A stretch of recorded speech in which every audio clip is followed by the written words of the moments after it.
Hey, everybody, I'm Mike, I'm Bob. I'm Tim. and this is the board game rundown. Welcome Whoa, to Whiskey whoa. Wednesday. Hi, Oh, shoot. everybody. Sorry we're late. I was having some technical issues. I thought I had something fixed. I was trying it out. It was an absolute failure. David, good to see you here right as we launch. So, welcome, sir. Not cousin. Tim had a iPhone update, and apparently that has janked his whole setup now. It has. So I'm still trying to work it out. Hey, around the board. Got My guys. in Well, here. We got Steph. Who's Yo? Who's JM? Do we know them? Are you new? Yeah, it's still showing. It's still showing. I Oh, wonder is if it there's a way to It's change showing it. the other names, which is throwing us off. Oh yeah, because I see Jazz there. Yeah. Because I It's showing recognize your- Jazz's profile picture or whatever. Yes, Right. Yeah. It it's doesn't. showing your Yeah. And she default is a YouTube weird child. name, not like your actual name, which I don't know when or why they changed that. Yep. And it's probably some setting now that you have to go back in there. Uh-oh. I have an echo. Maybe. Always not a pleasure. Oh no, not The cousin. echo's not terrible. Not terrible. Are you guys getting the echo? The echo? No. No, not me. No. Oh, wow. We That are was funny. Funny. we are dumb. We're not gonna John. So John, I don't right. Oh, I know who John is. Okay, cool. There we go. Yeah, it's yeah, I don't know. Like I know that's Pablo, and that's because of his avatar, but it's Mhm. calling Oh, you yeah. Shadow Hunter. So Yep. it's Hey, we got Die. What's up? I'm looking at settings behind the scene here to see if there's something that'll tweak that. So You know, so Dave, I don't know because now I'm using my iPad and I don't think I get like the extra love anymore because my My Mac iPhone never will does. not recognize my microphone is what Splitter. the update did. So now to use my microphone and for you guys to be able to hear my horrible voice, you have to I have to use my iPad. So I wonder, Tim, because like I'm not using headphones because my computer is smart enough to not recognize the sounds it's putting out, so the microphone doesn't pick it up. I wonder if your phone would do that. If you just plugged in a microphone and just had the volume on, right?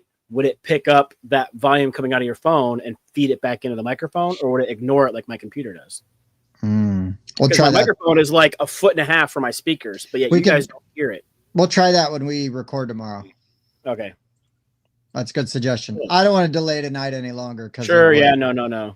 We're fine. my that's why I've gotten away from headphones. My mic doesn't pick up my laptop sound, which is nice. Yeah. So exactly. tech issues aside, welcome everybody to Board Game Rundown. Hope everybody had a fun Right. Halloween weekend. Maybe you played some games. We did. I did. You guys did. Yeah, you guys got to record. I did not. That's okay. You played a game on Friday for Halloween. Don't tell everybody Oh. otherwise. Oh, that's Oh, right. Yeah, Mike we with played some the- games. Mike That's with right. I didn't get to play any games.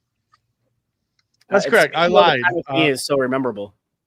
But well, Yeah. we don't want to spoil too much because we are going to be doing our games we played in October. We're This going to is true. record that tomorrow. We'll release it next week. Mhm. But screw it. We played My Father's Work on Halloween night. That was awesome. It's very I appropriate. haven't played that since that game came out. So we're talking like 3 years, almost 3 years. And it took a while and there's downtime reading stuff and I didn't care. I really had a ton of fun playing that. So That's all that really matters. really happy we got that to the table. Yeah. Long, but didn't overstay its welcome. No, it's like I was engaged the whole time, even though it took well over 4 hours. But there was relearning and book checking, and that's to be expected with a medium heavy game you haven't played in 3 years. So. Mhm. It is. So It what is. are you guys drinking on? I had the small bottle of Maker's Mark. Oh, isn't that Go to cute? Costco, where buying in bulk is my God-given right. Yeah, hell yeah. That's what Americans do. I've got Hotel Tango American straight bourbon whiskey distilled in Columbus, Ohio. So it's technically not bourbon. Nice. It's not made in Kentucky, but it's pretty good. So You I should have dig to it. put the bourbon in quotes. Yeah, I agree. Yeah, It Well, is it's kinda ready the to milk drink. People, the milk people are trying to sue the nut people because of Nut milk. it's not really milk. It didn't come out of a nipple. Yeah, that's right. So, I do appreciate the instructions though. It says that this side up to store and this side up to pour. pour. Nice. So In case it's you forget. very user friendly. Yes, I that respect is- that. Very user friendly. Daniel, I don't think you're wrong about that. The story is sort of jumbled together at times, but I do like how your decisions still change the board as you go. That's definitely the best part of the story, is the evolving binder of worker placement spots as you go and making those decisions that ultimately add or replace those worker placement spots. Well, I'm just gonna say if Daniel says that it's disjointed, you're just disjointed, man. That game's fine. No, I don't know. Something good. Speaking of a Costco buy, I got Angel's Envy Triple Oak over here. We're getting towards the bottom of this here. So very, very good There you go. pour. That's right. Just keep in mind that the whiskey is optional, but attendance mandatory. Also, think while that's we're true. here and we're getting all set up, we have switched over to that new Patreon, and we've seen several people jump over and on. And just thank you so much for your support. Let That us helps know if you tremendously. want us to acknowledge you publicly, but otherwise, we will keep doing this and we will keep saying thank you because it is really, really helpful. And it's also really flattering that anybody even considers it. So, y'all are the best. Really appreciate it. But even just sharing, liking, subscribing, thumbs upping the video, commenting is also just awesome ways to support us. Yeah. And we are eternally grateful for that. I think So thank you so Growing up, much. I got used to being paid to not talk. So this is Yeah, kind of no a doubt. Days. No doubt. I did not long ago. I just put up a play for River Valley Glassworks. Nice. Great game, by the way. Our review will be live this Friday on our YouTube channel. So But looking you can forward to get that uploading. early. You can see the unedited play of it on the Patreon, Yeah. right? Correct. That's what you uploaded, Mike? Hell yeah. Yep, right there. Indeed. Another thing that to consider is we might be able to, we're still working out a few things with like how the old Patreon thing works, but you might be able to get early access to some of those reviews and stuff. Like we might be able to pop them up a little bit early on the Patreon. All those reviews will still be, not behind a paywall or anything like that. We're not going to do that to you, but if you want early access, you want to see those unedited plays, things like that. And also, we've got a longtime supporter of the show that has actually made a request for us to do a personalized list for them. So we're going to be doing that. So if something like that, piques your interest, hey, just ask. Yeah. Yeah. So we're down for it. I mean, having run an OnlyFans for a long time, you get asked to do some weird stuff. I'm sure a board game Patreon we can handle. Yeah. So how exactly It's true. do you take those butthole pictures, Bob? Mike, you'll have to get in the Patreon to find out. As you can tell, I am not a paid member, so this is good. This I is will good. say, Mike, if you show up on Sundays, you'll find out. Yes, right. Oh wow! Tim's usually there for the aftermath. I do this, Yeah. but I don't do this. That's all right.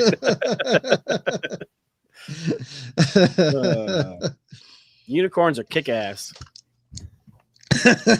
I almost said a line from that I should never say in public.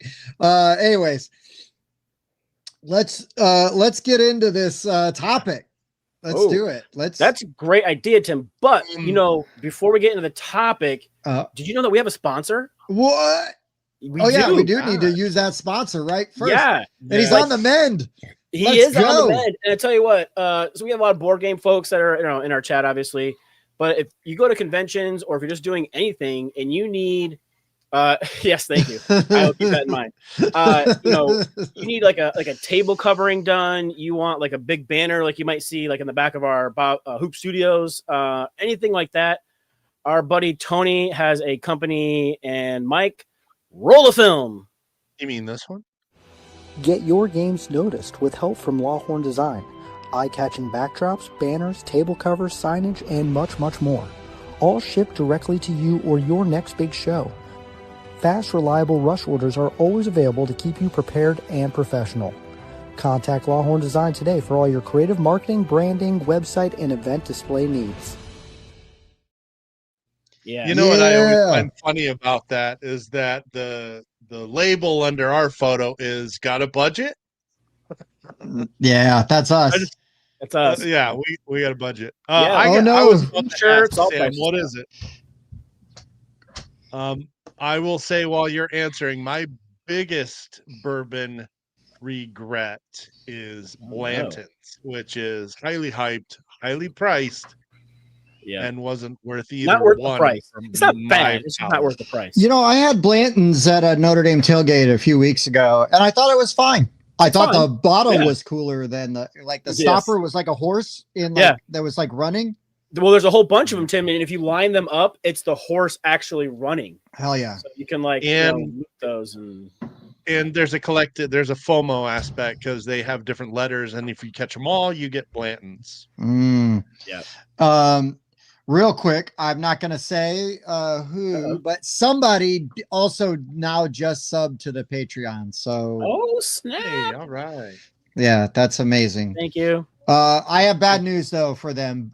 Despite popular belief and the rumors, Bob's OnlyFans is not one of the reward tiers. It's not. They're not connected. You do have to search that separately. They're different websites. Yeah. All right, Carlos, hitting hard. Bam, let's go.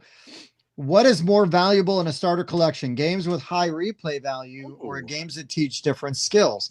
I'm going to say both, Carlos. I'm going to ride the fence because my games are all going to present different experiences to round out the collection. And they're going to learn you different things about the hobby. You're going to build up. Yeah, I kind of feel the same way. Like, there's definitely some games on my list that will help lay a nice foundation if you want to get into more complex versions of these, these mechanisms in there and whatnot. But also, you want to have replayability because if you only got so many games, you want to make sure you can keep playing them.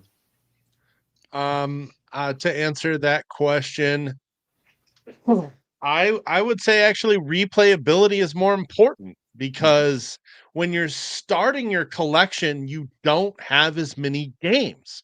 On my list, I've only got 10. Well, if I've got 10 games on my list or in my entire collection, I want games that I can play a lot. I can play them over and over and not get tired of them because I don't have as many to spread my plays out. So I think replayability is actually very important for a starting collection.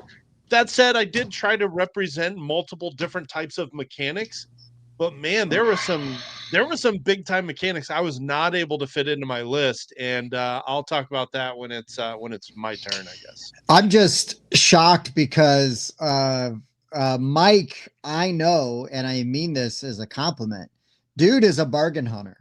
So I'm wondering if because the one I looked up, Mike, you're going to be so mad is on my list for the price.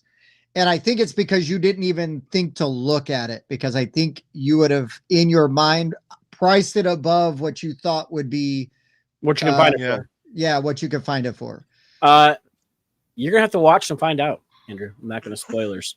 Let's also talk about, so we had the question in our Discord, and let's just bring it back up, how we went about like pricing our games.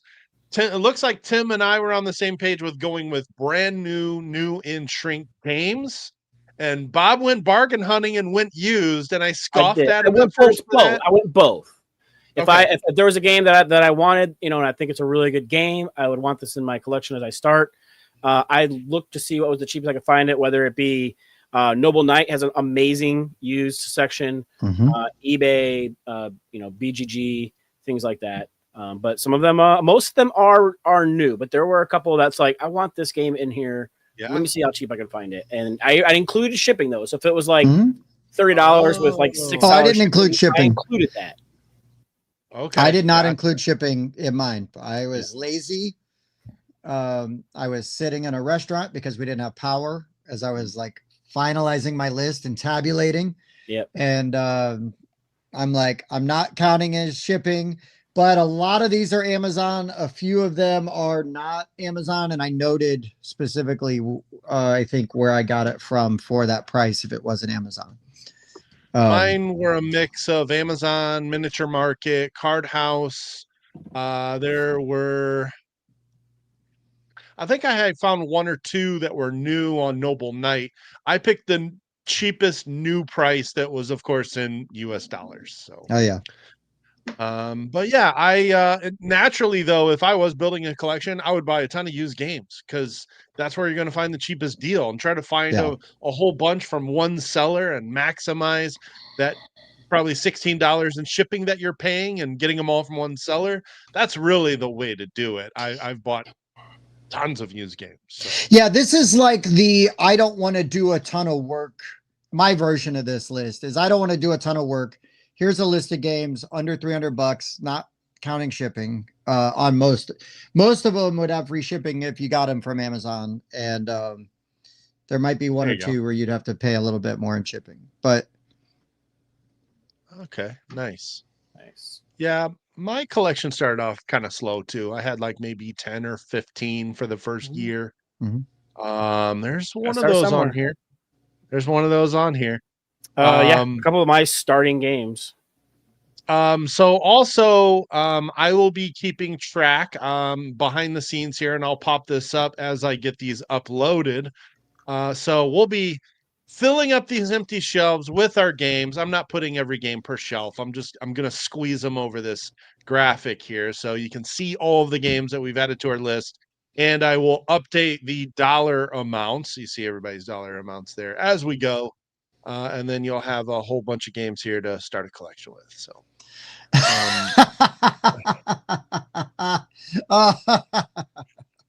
well done. love you too, not Well cousin. I just pulled them up on BGG and looked through all the different available sites. Which one had the lowest price? Is it new? Okay, bam, that's the price. You know what's funny, Mike, is at first I was looking up some games specifically, like on Amazon and stuff, like I'm just like, and then I was like, what am I doing? Like if I just go to BGG and it gives you those for sale thing, and so it's exactly what you ended up doing. It just took me a little longer to get to there, but yeah, and I'll I can highlight some of those. also Daniel is right. He has been blacklisted for trying to put Dominion in a starting collection. Yes. No, I'm glad you addressed the elephant in the room. Yeah, the big boring elephant in the room. The other thing is we're going to use a board game mechanic for our order here. This was Bob's idea. Bob, explain your cool idea. So one of the mechanisms that we really love in games is when you like take an action and it takes so much time or whatever like that, then the person who is in the back gets to keep going and taking actions until they are no longer the last person. Mm-hmm. So we're all going to give one game to start, and then whoever basically has the most money left to spend will get to keep going until they are no longer the person with the most money left to spend. Then that way we'll all kind of wrap up at the same time. Because if like Tim's got like 6 games, I have 12 games, Mike has 10 games. We don't want to get that way we would all end kind of at the same time, right? And we're not going to be like, okay, well my list is done. See you later. Mm-hmm. Yeah, I also was able to fit 10 games. I was at 9 and I had to make some hard cuts to fit a 10th game in there, but 10 games and under budget. And I was like, oh my gosh, how did I miss that game? And I looked up a price. I was like, crap, can I squeeze something off to fit that back on? Maybe. Man, don't disclose how much money you spent. We'll save that till the very end, and then we'll see how much money is left over just for fun. David, I bought 2 copies of Cthulhu Wars. Well, I was gonna say I bought the Anachrony Infinity Box, $330. I'm over budget. I'm out. Yeah. Exactly right. Yeah, exactly right. All right. Well, I'm not going to use these for all of them because once we start to get out of order, it's going to get tricky. But I guess I'll use it for the first one. So we'll start with Bob's. Start with number 1, and we'll count up.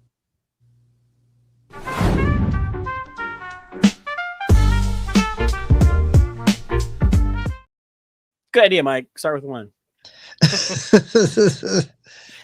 Let's see. Eeny, meeny, miny, mo. So okay, this was one of my first games in my collection. I bought it early and played it often. We have talked about combining 2 copies of this game to play an awesome 8-player version, but I managed to find Karuba. You see, you don't want me to say how much? No, I say do, how much. Not your total, how much you spent. Oh, yeah, no, Yeah. But I found it for $22. So Oh my gosh. I hate myself now. Well, here's the thing though, is Bob technically spent $44 because he bought 2 copies. that happens sometimes. Sorry, I'm downloading these box arts as we go here. So all right, go on. But yeah, people hate it, Mike, fantastic. when you use the box art. Can you just use text? Yeah. It just put those blocks of text in those shelves. It look really good. Yeah. Why is it doing this again? Oh, because it hates you. It does hate you. But if you guys haven't played Karuba, it's a super simple game where you got like one person has all their tiles like in a bag. Everybody else has theirs kind of laid out. That one person will draw a random tile. Everybody else will take the same tile with a number on it, and they're going to put it anywhere on your board. And on your board, you also have a bunch of dudes along the beach, and you've got temples along the jungles.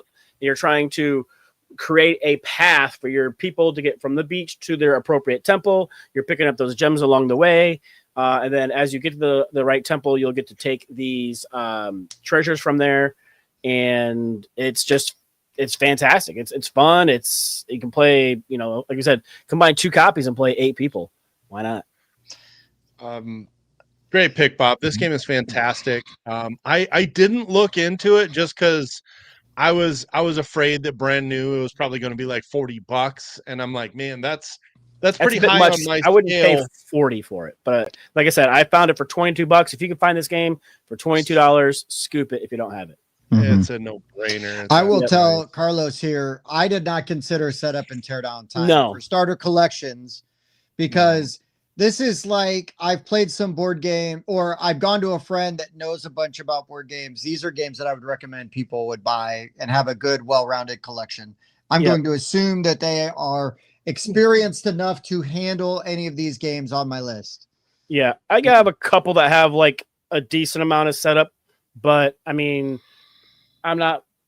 Like I said, Anachrony didn't make the list, right? Like, so I'll go ahead and spoiler alert. That'd be a bit much. I approached it like I don't have any games and I have to rebuy my collection with $300. What would I start with? That's how I went about it. Yeah, that's fair. Okay, so I don't really like it's thank you. It's no brainer for $22. Yeah. Yeah. Well, I got a no-brainer that's gonna have a ton of replayability. Good job. You're in the spot for it. No brainer, tons of replayability, and it's a great time. Can virtually play at about any player count. Yeah. And that is Flip 7 for $7.97. Yep. Should we get the elephant out of the room? Like, didn't everybody pick Flip 7? Did I put Flip 7? Yes. Yeah, I did. Flip 7, $8. That's what I put. How can you not? I mean, this is the best $8 you can spend. 100%. Yep. Yeah, eat that, Daniel. It's so much better than Dominion. Yeah, Carlos, you're right. Not $7.77. A miss on that one. That is a miss. Yeah. That is a miss. Wow. The ops' greatest crime was overcharging 20 cents for their greatest game. Yep. Oh yeah, there is a Grinch version. Yeah, I didn't price out the Grinch version. I don't know if it's different about it, or maybe it just has some art. It's like a Monopoly thing. They're just reskinning it. Gotcha. with Only IPs. They're skinning it with IPs they have. But hey, I'm not going to crap on it because if a Grinch version of Flip 7 gets somebody to sit down at the table and play Flip 7, hell yeah, let's go. You know, it'd be kind of funny if they made like a press your luck version, and you had like a whammy deck, and every time somebody busted, you got to flip a whammy over, and like, Yeah. and I love that show. Yeah. Yeah. I'm here for it. I like it. All right. So, are you taking that money off? Am I going to declare this later, or what's going on with this flip 7 that Mike kind of jumped the gun about? I jumped the gun because I was gonna make it my first pick just so to get the elephant out of the room. I just wanted to get mine out of the way. Yep, that's fine. So go ahead, make it Tim's, make it yours. Then Bob can name his later. Well, yes, I will name it. Or later. it can be his number 2, I guess. When but it should be his number again. 7. Yeah, when it becomes my turn again. I guess I see what you're saying. So I will I'll go ahead and make it my first pick. So okay. I'll also go ahead and pick flip 7. Mike, we're gonna need 2 separate box arts of that on the shelves, and then can you man. remove the box art? Number 1, and then the oversized. Yeah, and then can you just put it in text instead, because nobody likes it when you use the box art. Everybody, it's more confusing. It's super busy now. I don't. Dude. Flip 7. I know. So I'll hide Bob's and I'll let him choose pick 7 when he wants. So that said, that means there's a pie between me and Tim at $292 left. Since Tim went first, he can go again. Turn order does not change. Yeah. All right. Here we go. I'm gonna spend my most expensive game right now. I'm gonna do it. Here it goes. Most expensive game on the list. $56. This game does everything I need it to do. It's got great art. It's got replayability. It's got modular boards. It's got dice drafting. It's got worker placement. And I'm talking about Forges of Ravenshire, baby. 56 bucks. Would. Bam, bam, bam. Come on, that's a good one. That's a great game, Tim. It's a great cornerstone in any collection. Got engine building. It's got, yeah. It's got all the things, baby. It's got all the things. It's got all the things. See, one of the things to do when you're building a collection is don't buy the games that your friends already own, because if they're part of your game group, you can go to their house and play it whenever you want. So I knew this would be on somebody's list, so I kept it off. I don't have to spend my money on it. That is one of the keys of building a good collection. Is, I mean, while I definitely have a lot of overlap with some people, I play with multiple groups, so it's good for me to have some overlap. So when I want to play this game, I don't have to invite Tim. Yeah. When did I show I can't do math? When did that happen? Was my graphic wrong? Maybe. Well, I think he might be talking about because you had the flip 7 on for me and you hadn't done the math for it yet. Oh, I hadn't taken the $8 off of Bob's total yet because I'm not officially. I haven't declared it. I have not declared bankruptcy. So now I guess that means I gotta put Forges of Ravenshire in here. You said you found that for $56? I did. That's the most expensive game on my list. Wow. Okay. I will tell you, $56 is not my most expensive game. No shame. Spoiler. No shame. Interesting. Me either. So now I do actually have to do some math on the spot, and now I'm having a brain fart. Oh boy, that's fine. It will be $64. I have spent $64. Technically, $63.97, but yeah, I'm not doing change. Price is Right rules, Tim. I did change on mine just to make sure that I was coming in, because my original list, I was at $303, and I called an audible. I actually found a game for cheaper, and then it allowed me to add another game. So all right. Let's all right, back to me, since I still have $292 left. Rich. Yeah, we're just gonna get the games that nobody's gonna be surprised about out of the way. This was one of my more expensive choices, but I am absolutely going to spend the $45 for Castles of Burgundy 2nd edition. This is one of my all-time favorite games. It was one of the first 5 games I bought in my collection, and here we are 13 years later. It's still one of my favorite games. It has a ton of replayability. The different tiles that come out absolutely change how the game is played, and they will totally change your strategy each time. So depending on those yellow bonus tiles that can give you like bonus actions or bonus ways to score, that's going to change your strategy. And not all of them come out every game, so it makes every game different. Also, you're rolling dice to activate, to either pick up these tiles or place these tiles on your board. So the dice also change how you play. It just, to me, has an infinite amount of replayability. So this was a no-brainer for me to restart my collection, Castles of Burgundy 2nd edition.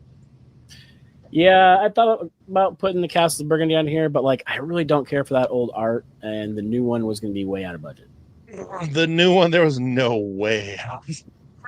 I was gonna splurge for the deluxe. Weather Vane There in the was- house. What up, Yeah, Jeff? right. Whoop, whoop. I wanted to put Wildside on my list, but it's sold out. You can't get it Dude, anywhere. I know. You know what? Actually, Wildside I wrote down and then erased because it was sold out, and I felt Yep. like you had to be able to buy it. But Yeah. Wildside Oh. would 100% be on this list. And I can tell you that Vrahode, Right there. if you want that dungeon crawl experience when Vrahode relaunches, you're going to need to look at it because that is going to be a very accessible dungeon crawl that I think a lot of people could get into, and it's got great art and very straightforward mechanics that you could like grasp really easily. So Nice. All right. I believe I can fly. It is back to Bob.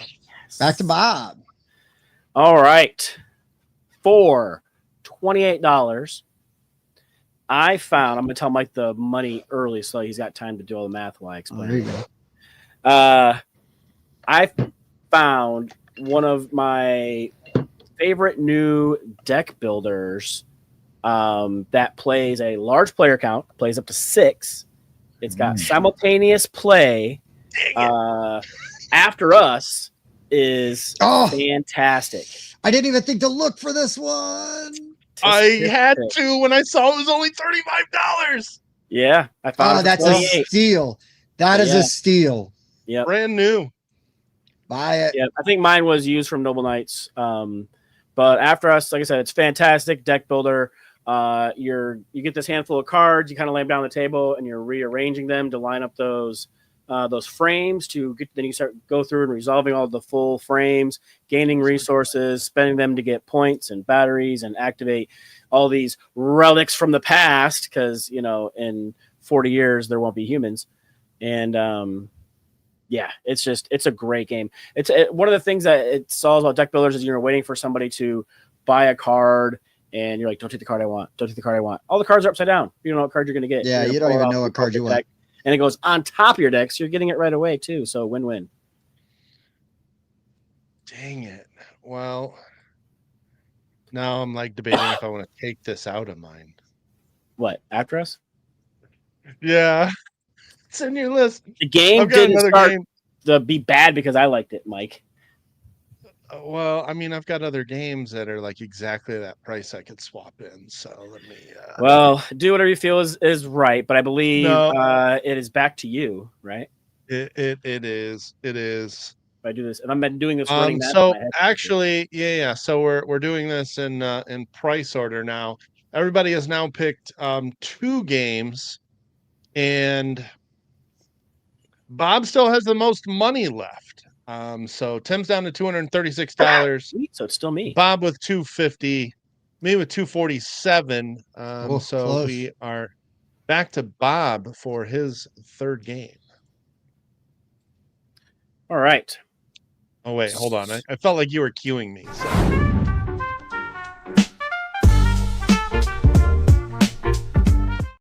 just gonna do the odd number ones. There you go. So let's see here. Oh man, what to do? I know what I'm gonna do. So this is a silly little game from Mayday Games For $15, you can get a whole little tiny box full of fun in Ahoy! Kitten. Because why not? It's like musical chairs with pirate cats and fish. And ever since I played this with my mom and my nieces, and my niece kept stealing my mom's fish, and my mom swore at her. Hilarious. Worth the price of admission. Mhm. But yeah, this game, we've talked about it quite a bit. Because it deserves it. And you can get yourself a copy for $15, and you will get way more fun for your dollar out of this game than you will a lot of other games. So Oh yeah, absolutely.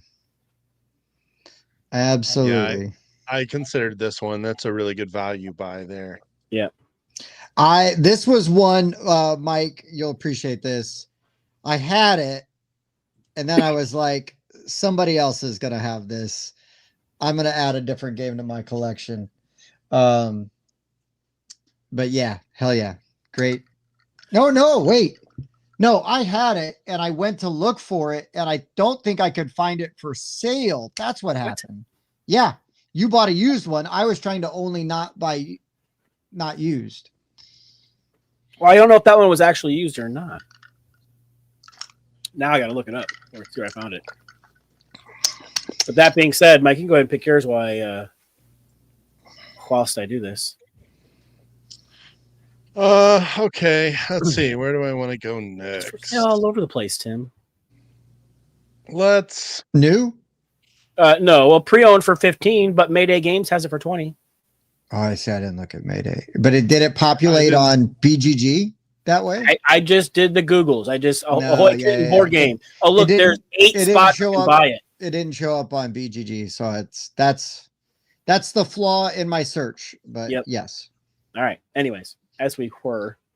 All right. Let's get my most expensive game in the collection. If you know me, we're going to have a racing game in the collection. And we're also going to have games that support 6 players. I love being able to get a whole bunch of people around one table, not having to split up the group. And that means we're going to play Heat Pedal to the Metal. Absolutely worth the $60 price tag. I think this game is incredible. Tons of replayability. After you've got experienced players and you start to implement the deck building aspect, drafting cards that add into your basic deck, this game really starts to open up, and it is one of my all-time favorites. Heat was one of the first ones I thought of for sure. Technically, that's true, David. It's $900 if you add our amounts. Well, it might be a little less than that because we all had Flip 7 on our list. Yeah.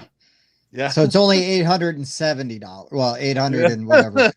No, I'm trying to figure out if I want to replace After Us.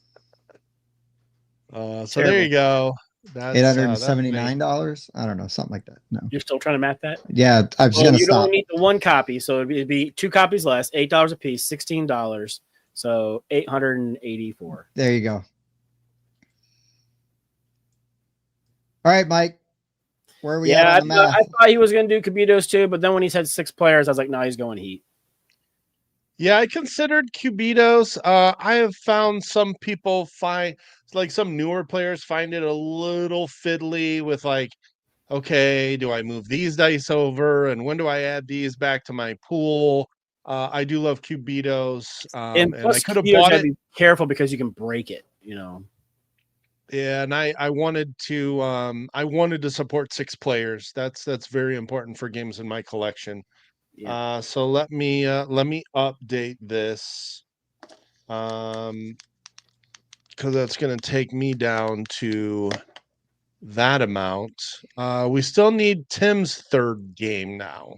Well, is it my turn? Oh, yep. By $1, it's Tim's turn. Woo!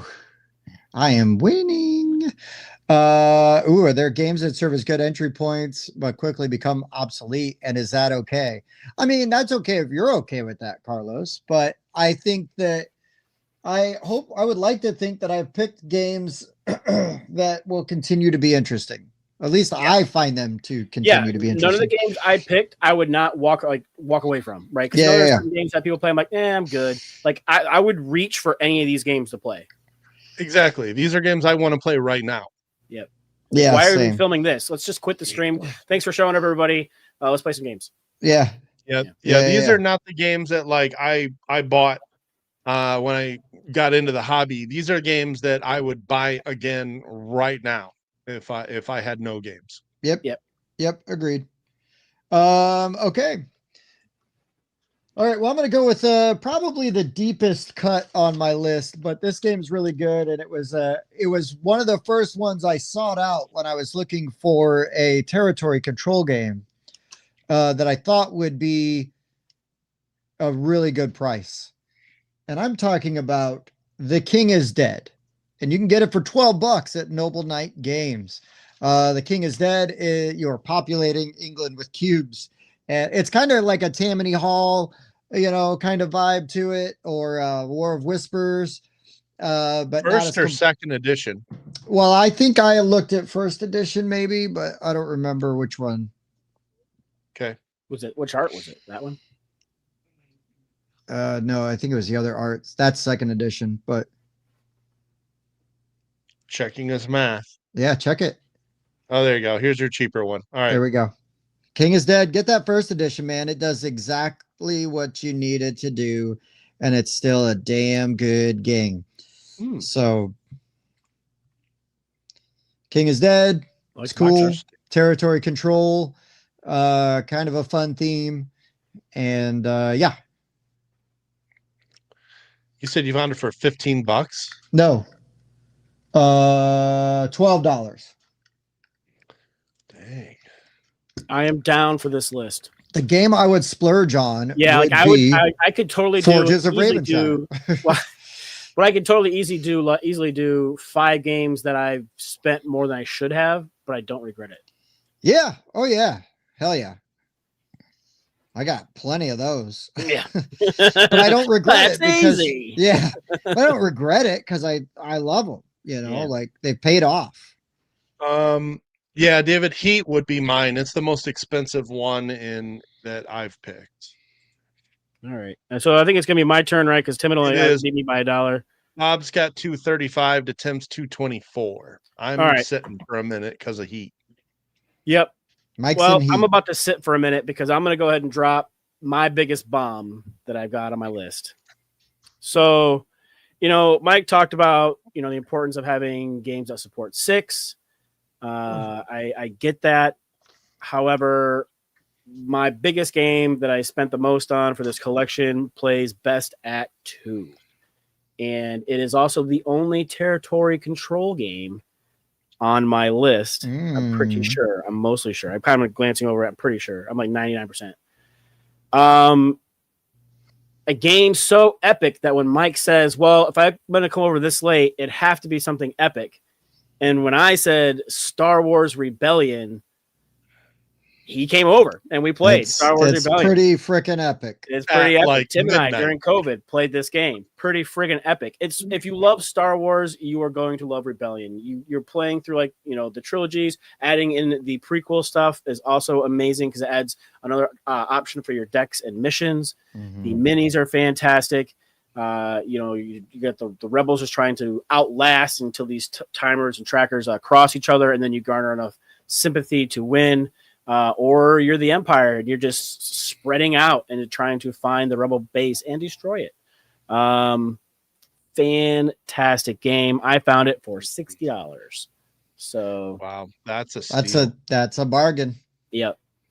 This game is awesome. They say if you love Star Wars, you will feel like you are in Star Wars. You can freeze people in carbonite, turn them to the dark side. You can send Luke to Dagobah train to be a Jedi. Like all the fun stuff, I turned Princess Leia to the dark side. Who has not wanted to do that? Your version of turning Princess Leia to the dark side is different. Not really that different than most Star Wars nerds versions. That's right. Well, it's not like we got Sepion and she was my pet. Yeah. Yeah. I love me some Star Wars Rebellion. I'll go ahead and pour myself a drink and take a break because I probably won't be last for a little while. Yeah, he's you have less money left than I do now. Bob down to with 4 games in the collection, Tim with 3 with the most money to spend. Tim, what's next?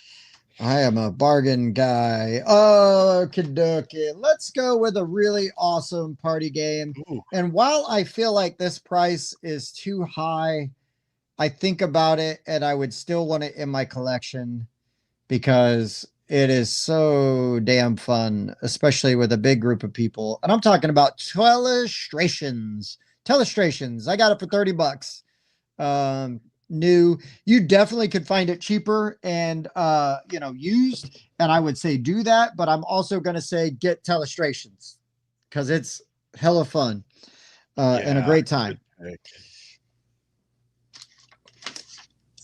Yeah, that's a really good pick. That is a no-brainer there. Yeah, and get the flavor you like. If you want the After Dark, get the After Dark. Like if you want the regular one, get the regular one. The 12-player party pack is also 1,000,000% the way to go because the more the merrier in that game for sure. Yeah, that's a good one. That is a good one. All Yeah, right, that's a good pick, Tim. I didn't think about that. It wasn't on my shelf for me to notice. So one of the first things I did was I went to BGG and I searched by publishers and I went to the op and I was like, okay, because there's definitely a couple of games you could grab from the op. There's a couple companies we could do that with. You could just go and you're like, I could make my whole list out of, like an all play catalog. Yeah, right. Or a kids table board game, right? / Burn Island, like I could do a whole list out of that. Like there's lots of stuff in there. Yeah. Yeah. Andrew says the picks need to be life size. So we're still got complaints on the picks, Mike. Gosh, dang. So you better Always something. They're never happy. Let's see. Why is it that doing math when people are watching me is harder? Yeah. That should usually Mike's faster when people are watching. Are we still talking about math? Sometimes that helps. Oh my word. Your phone probably you got me with that one. Good Lord. What is this? A center for ants? Right. Thank you. At least 3 times. Dude, I used that at work today. It was hilarious. So Tim's still with the most money here. He's got 4 games in his collection. Bob's got 4 games. I've still got 3 games because I've spent that $60 on Heat. So hey, Tim, onward to your 5th selection. Onward. Shrinking these. I don't know if they're all going to fit. This might have. I was going to say, man, should have been my third one because this is a missed opportunity. I'm talking about the smash hit Trick Taker from Amigo Games, 3 chapters for $15.99. And snatch it up while you can. Because I told you I just did the thing. Wow. 3 chapters is awesome. 99 cents. I had this on my list, and then I made some very difficult cuts to fit an extra game. You can come over to my house and play it, Mike. I was actually really hoping that would be the case. That's a good one. 3 chapters is great. I think the other reason that this one was going to make my list too is that you knock out 2 really big mechanics with this game. You've got drafting and trick taking in one game. Set collecting as well, and to have all of that stuff in like one game, it just feels like you're killing 3 birds with 1 stone. Hell yeah. Mm-hmm. Yeah, your kids are smart, Daniel. They probably don't like Dominion. The trick with that, 3 chapters. Mike, is small birds and big stones. I guess it's kind of like the what they call it, like laughing all the way to the bank. If you live close to the bank, it's really not that hard. Yeah. Well, you're not laughing for very long either. It's just too bad. True. You're robbing. You're a thief of joy. I'm doing the annoying stuff that people don't want to watch, which is like resizing all of these boxes here so I can hopefully fit them all on one screen. I'm just glad the Ahoy Kitten box is appropriately sized to Rebellion. Oh Lord, we'd be in trouble. Yeah, we might have to do something about that. Yeah. Okay. Did I update? Tim is still up. No, he didn't update my price. I was $2 ahead of Mike before 3 Oh, chapters. he did the Well, 35 and then I don't didn't. even have 3 chapters on here yet. So, all right. I'm like getting behind here. Yeah, I was trying to fill like as much as I can. Okay, so in 3 chapters, here's what it is.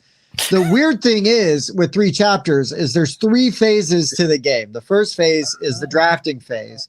Nice. Where you're going to draft these cards, you're going to decide which ones you're going to keep. They're going to not only proc like when you play them, but they might also give you something at the end of the game in that 3rd chapter. Also, crazy thing about this trick taker is so in the second round, the second chapter, you are playing a trick taking phase, but you're not taking the people's suit. cards. You're following suit. You're keeping your cards. You're just going to choose what card you want to play.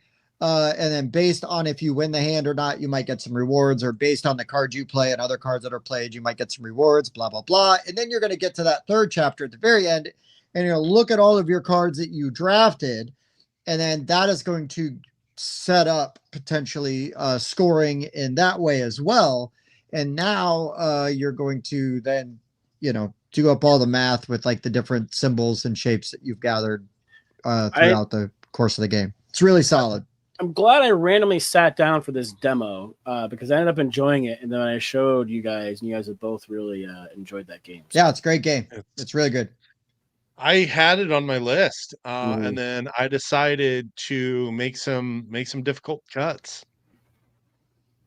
I'm eyeballing a cut right now because, like I said, I eyeballed a game over here, and I was like, how do I not have that on my list? And it's like, man, I'm gonna cut 2 games to get this game on there, but I think it's gonna be worth it. So we'll see. I'll save it to the end. Mike, are you now caught up? Because we could answer Carlos's question of what would be your one $300-ish game that you would buy. Anachrony. Wow. Yeah. It's just really good. Bob's probably right about that. Yeah. Because I wouldn't buy Castle Burgundy with all the extra terrain minis because I think it makes it too fiddly. I would get the Infinity Box for Anachrony. I have to agree with that. Yeah. I think I would just pick like my Cthulhu Wars and then throw in as many expansions to put me at $300. Just because the amount of time that I've invested in that game and played it, like I love it. So I don't. Yeah, dude. And if you calculate like the number of players by the number of plays, like your cost per play per person is like, here's your quarter. I've gotten it down. I've gotten that game to be very affordable just from that. Yeah, that's good. That is good. And sorry, Daniel, I wish that your children shared your love for a game that you love, but they are just smart. I'm glad your school is teaching them to be critical thinkers. Yeah. All right, he knows we love him. He knows we love him. That's why we picked. Since I got two of my splurge picks already. Mike's gonna splurge on us. Go for it. Ooh. Wait a minute. I got my wipe out. My goodness, this is getting serious.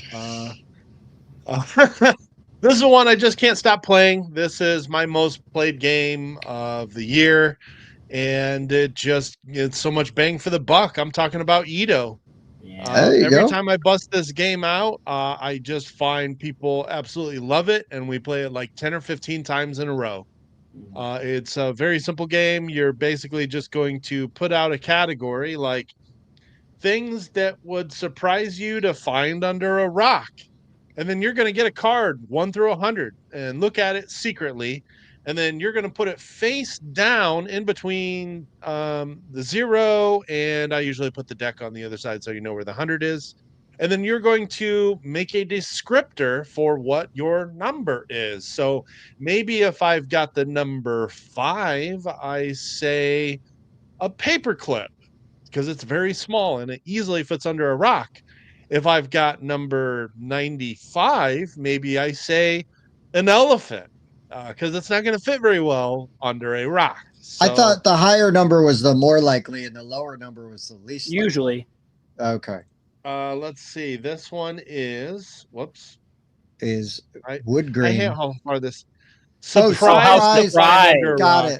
I would be Surprise. surprised to find an Yes. elephant under a rock. You know what I would- though? You know what? Big my rocks, 5 would. small you know, elephants. You know what my 5 would be 3 birds because or 2 birds Two with 1 birds. stone, right? That's Because right. 2 birds would be under there. Obvious. Yeah. Not That would surprised. be 2 a birds under this 1 different stone.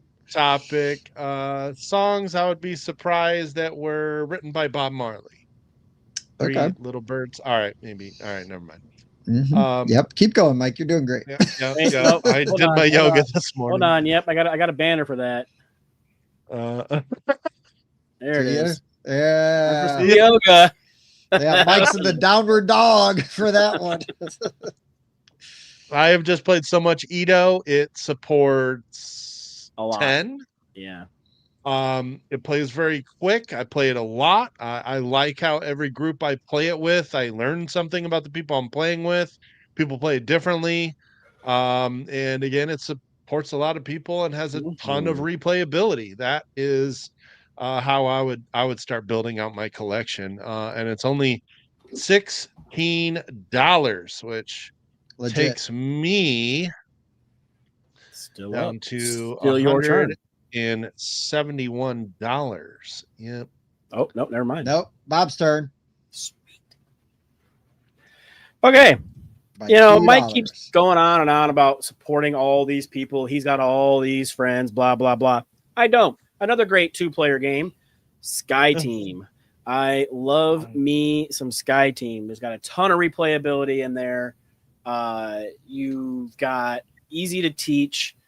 I take it everywhere I go because it's a nice small box, and it's just a fantastic cooperative.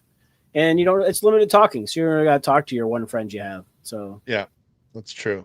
mhm. Bob is antisocial, is what he's telling you. That's what I'm hearing. That's what I'm hearing. Yeah. What is this monstrosity that you have on? Who is using wooden dice? Those look like wooden dice. Are those wooden dice? Those better not be wooden dice. It doesn't come with those dice. It comes with real dice. Yeah, that does look different, doesn't it? I sure was does. wondering. I'm like, why does this not quite look right? That is what she said. There you go. Okay. Yeah, because the game doesn't even have pipped dice even. There's other weird dice. We're showing prototypes. Maybe somebody upgraded theirs. I like Yeah. these dice. Rated. Yeah. No. Everything in the box is fine. It's got nice plastic dice with number on it, makes it easy. The little wooden airplanes are cool. And like I said, there's got a ton of modules, a ton of replayability.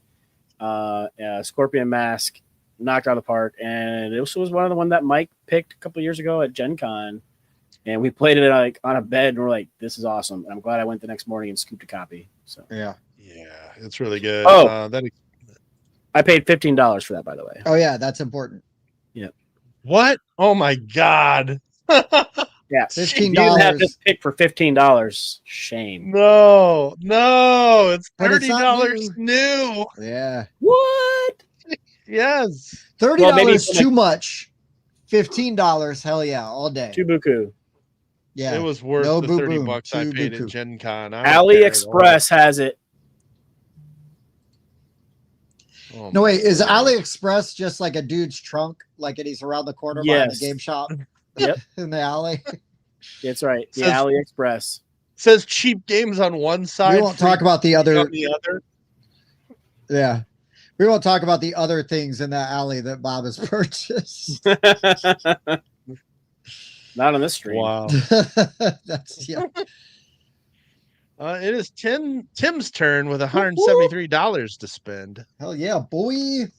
All right. I can't think of a better time. Also, not to be antisocial like Bob, but I want a game that is gonna allow me to not just, threaten one of my friends, but why not all of my friends? Get them in a room and point a foam gun in their face. And I'm talking about cash and guns. Unfortunately, I had to spend $39.99 on this, but I do love me some cash and guns. Lots of replayability. You can 1,000,000% get this cheaper used, and you should. But this game's great. Love it, and I will not apologize for loving it. I won't. You can't make me. Wow. Yeah. This has really gone up. I remember buying this for like $35 new. Sames used to be super cheap. Super cheap. It's so fun though. I brought it to the last few meetups trying to get this to the table, and it hasn't happened, but it's so fun. But yeah, it's a good time, man. It's a good time. Oh, that is a great party game. I would love to play this again. I have the team expansion, and I haven't even played that yet. I've never played that one. Yeah. The other expansion I think is better because it adds different styles of guns. Oh yeah. My in-laws have that one. Yeah. How much do you say you paid? 40? I paid $40 hairs. Wow. I do. Right. I know I bought my copy new cheaper on like a Black Friday sale, but I'm wondering now if scarcity is kind of pulling it up a little bit. But Or just the sign of the times, you know. There were a lot of games I noticed that are that I bought a while. I mean, like I remember when you could get a Scythe just retail edition for $60, and now I looked for this list, I couldn't find it under 85. oh sure. So, all right. That means it is back to me. Okay. Yeah, this one, we'll do this one. I don't think Bob will pick this one. I got to have a roll in my right game in my collection. I love this style of game. I love player interaction, but I also love games that just give me loads of combos. I've got to have Fleet the Dice game in my collection. This game has just soared up my list. I absolutely love this game. So yeah, this is basically the dice version of the card game. And I remember playing this card game years ago. It was, I don't know, maybe one of the first 30, 40 games I put in my collection. Didn't really care for it. People told me how good this dice game was years later. And I'm like, man, really? Because the card game was pretty bad. But this game is awesome. You're basically just rolling these dice, and then everybody's going to choose an action on them. And you are Yep, you're gonna draft an individual die. So you're gonna start with something that looks way different than what they're showing. There we go. You're gonna start by scratching off something on this side, and these are the fish sides of the dice. And as you start working down these sort of tracks here, you start to unlock these special abilities down here, or these licenses that give you cooler actions. And then you start unlocking boats, and then every few rounds there's a fishing phase, and every boat you own is going to catch fish. Every fish is a point at the end of the game. That's the first phase. Then the second phase is you're going to start collecting the harbor sides of the dice, and you're going to start scratching off different sections here that give you different ways to score. There's tons of replayability in this game. There's a lot of different strategies. You could go really heavy on like 2 different fish one game, and really heavy on trying to acquire these extra boats and catching a whole ton of fish. And it's just really fulfilling when you've got like 12 different boats, and during the fish phase you catch 12 fish every phase. It is just a ton of fun. It is super combo-rific, and that is a must to me, for me, in a roll and write game. Dave, I have not, but I will tell you, this is a game that's immediately on my radar. Once I start seeing retail copies pop up, I will be looking for a copy of Tend. That's the new roll and write from IV. It looks great. Yeah.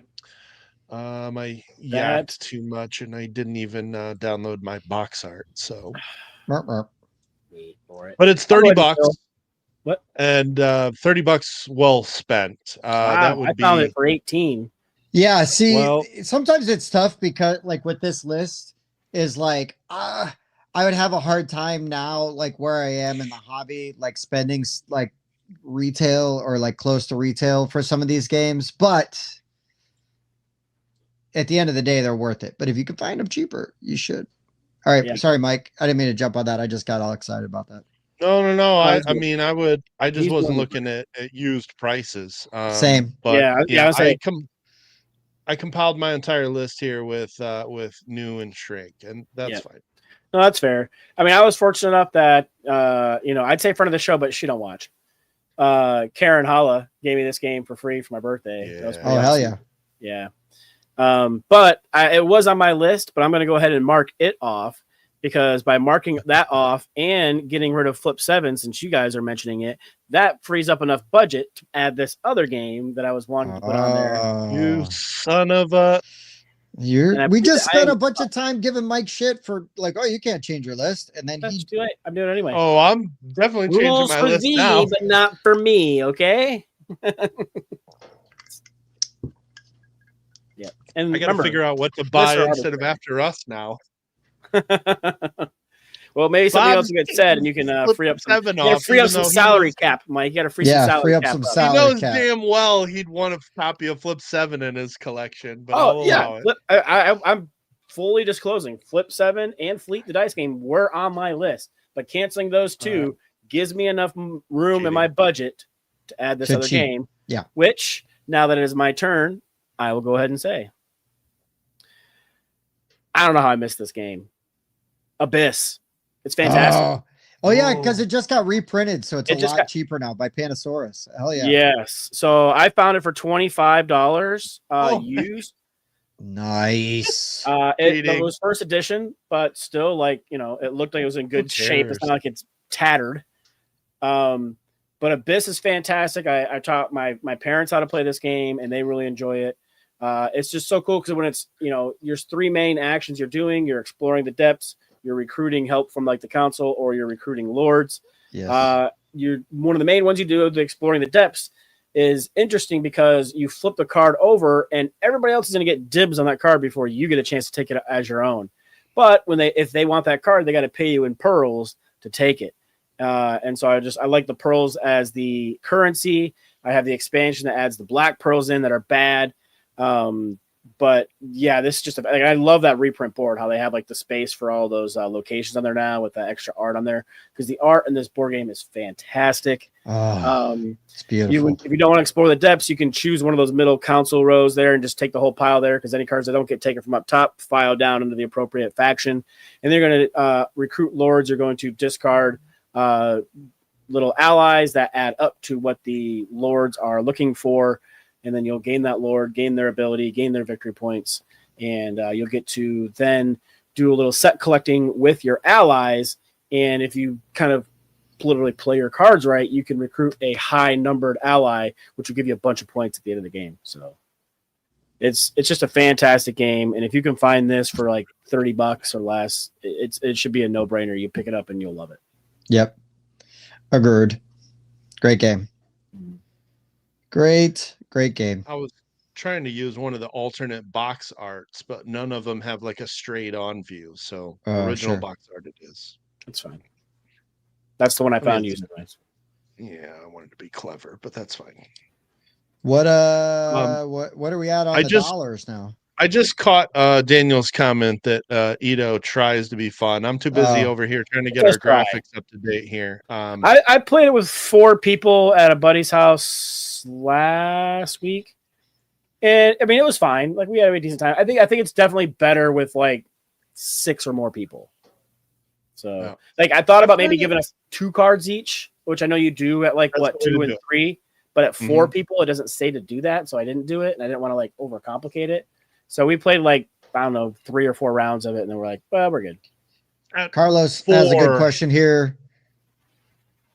What is something that people should avoid? A game that you're not going to be able to get played unless you just really want it. Yeah, I I'm mean getting even I overplayed. do that. Yeah. Incomplete games, unless you've got a 3D printer. If you're buying used stuff, Oh. like you get on eBay and they say, "Oh, missing this or missing that."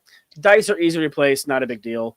But if you're missing components, that's tough to unless you have a 3D printer. If I I'm steer missing, clear of if that. I'm missing anything that's cards or like gameplay Right. related, that's not dice, I'm out. Hard out. Yep. I just Yep. am. I'm not that guy that's trying to buy 5 copies of the thing so that I can make one complete copy out of it. Like, Right. um, Now I say that, but I did before the reprint of Raw was Yeah. announced. I found a super cheap version of the old one because it was missing tiles, but I wanted to buy the Geek Up bits anyway. So I bought the old version, bought the Geek Up bits, replaced them, and then a year later they announced a beautiful reprint. So hey, but we did play your old version of Rod and had a great time. So we did, and that was an expensive play. we tabled that some bitch. So yeah. All right. All right, Cool. Mike, where are we at? Thanks for that, Mike. Mike's Fleet the Dice game freed up that salary cap for Abyss, so that made me happy. It is Tim's pick. He's got $2 more than I do. Bob, your Sky team is going to free me up some money, so we're good. We're good. I'll go to your house and play. There you go. Sorry, I'm only allowed one friend at a time. Yeah. All right, I'm going with a box size that is out of character for this company, because normally they pack a big punch and just a little box that's about that big, but this box is at least twice as big. And I'm talking about Ammon Anderson's best game to date, and that is Twinkle Twinkle from All Play. Let's go. This game's really good. It is. Great components, lots of replayability. The drafting aspect of it is really neat. And the way that the draft order changes based on like where you pick is really cool. This game just does a lot of things right. It's very clever, and I really, really, really enjoy it. I need to get a copy of this. So I got it for $32.99, so $33. But I'm gonna say well worth it. It's gonna do all the things you want to do in a game in a beginner's collection. We literally played this like back to back to back. We did. Yeah. We did. Yeah, we did. That doesn't always happen when we do a review. And this game actually does a mechanic much like what we're using here. Whereas if you pick a tile that is towards the front here, then it stays there and you're going to get first dibs in the next round. But if you take a tile over here, you're going to pick last in the following round. That, but the exact opposite. The other way. Yeah, there you go. Love it. Yeah, that. Yeah. This game was great. Right, Mike wrong on purpose as a joke. That's right. It's also on BGA, and the implementation works great. I've played it quite a few times. I've been getting back onto BGA, so send me invites if you're on there. You said $32, Tim? $32.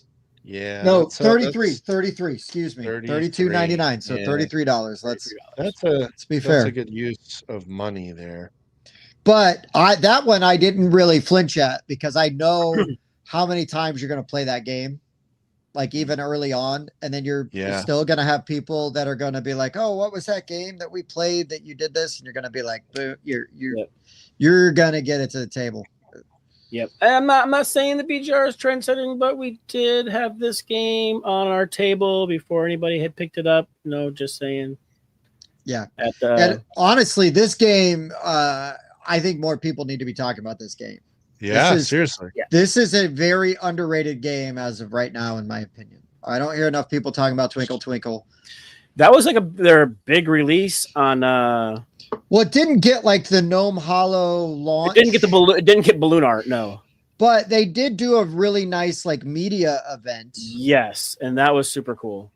Which was cool to be a part of, and really grateful that we got to do that. But for whatever reason, I just think this game got like overshadowed by another game that I haven't heard nobody talk about, and that's like Lightning Train, and like there's just some other games that came out of Gen Con that I don't hear people talk about now that were like running to get it. And Twinkle Twinkle, I think, is just very quietly a really good hit. So it is.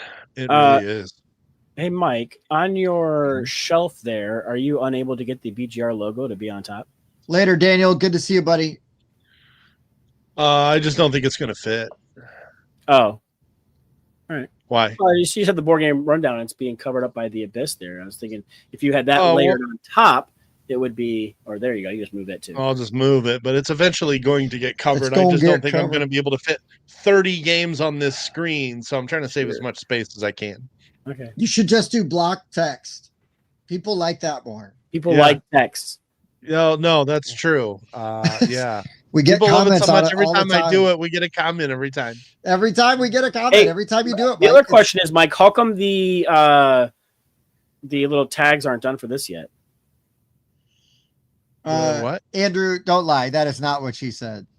And what up, The Evan? timestamps. Oh, Evan. because it's live. Still though, as we're talking, you'd be like, "Ooh, that's a good point." Timestamp.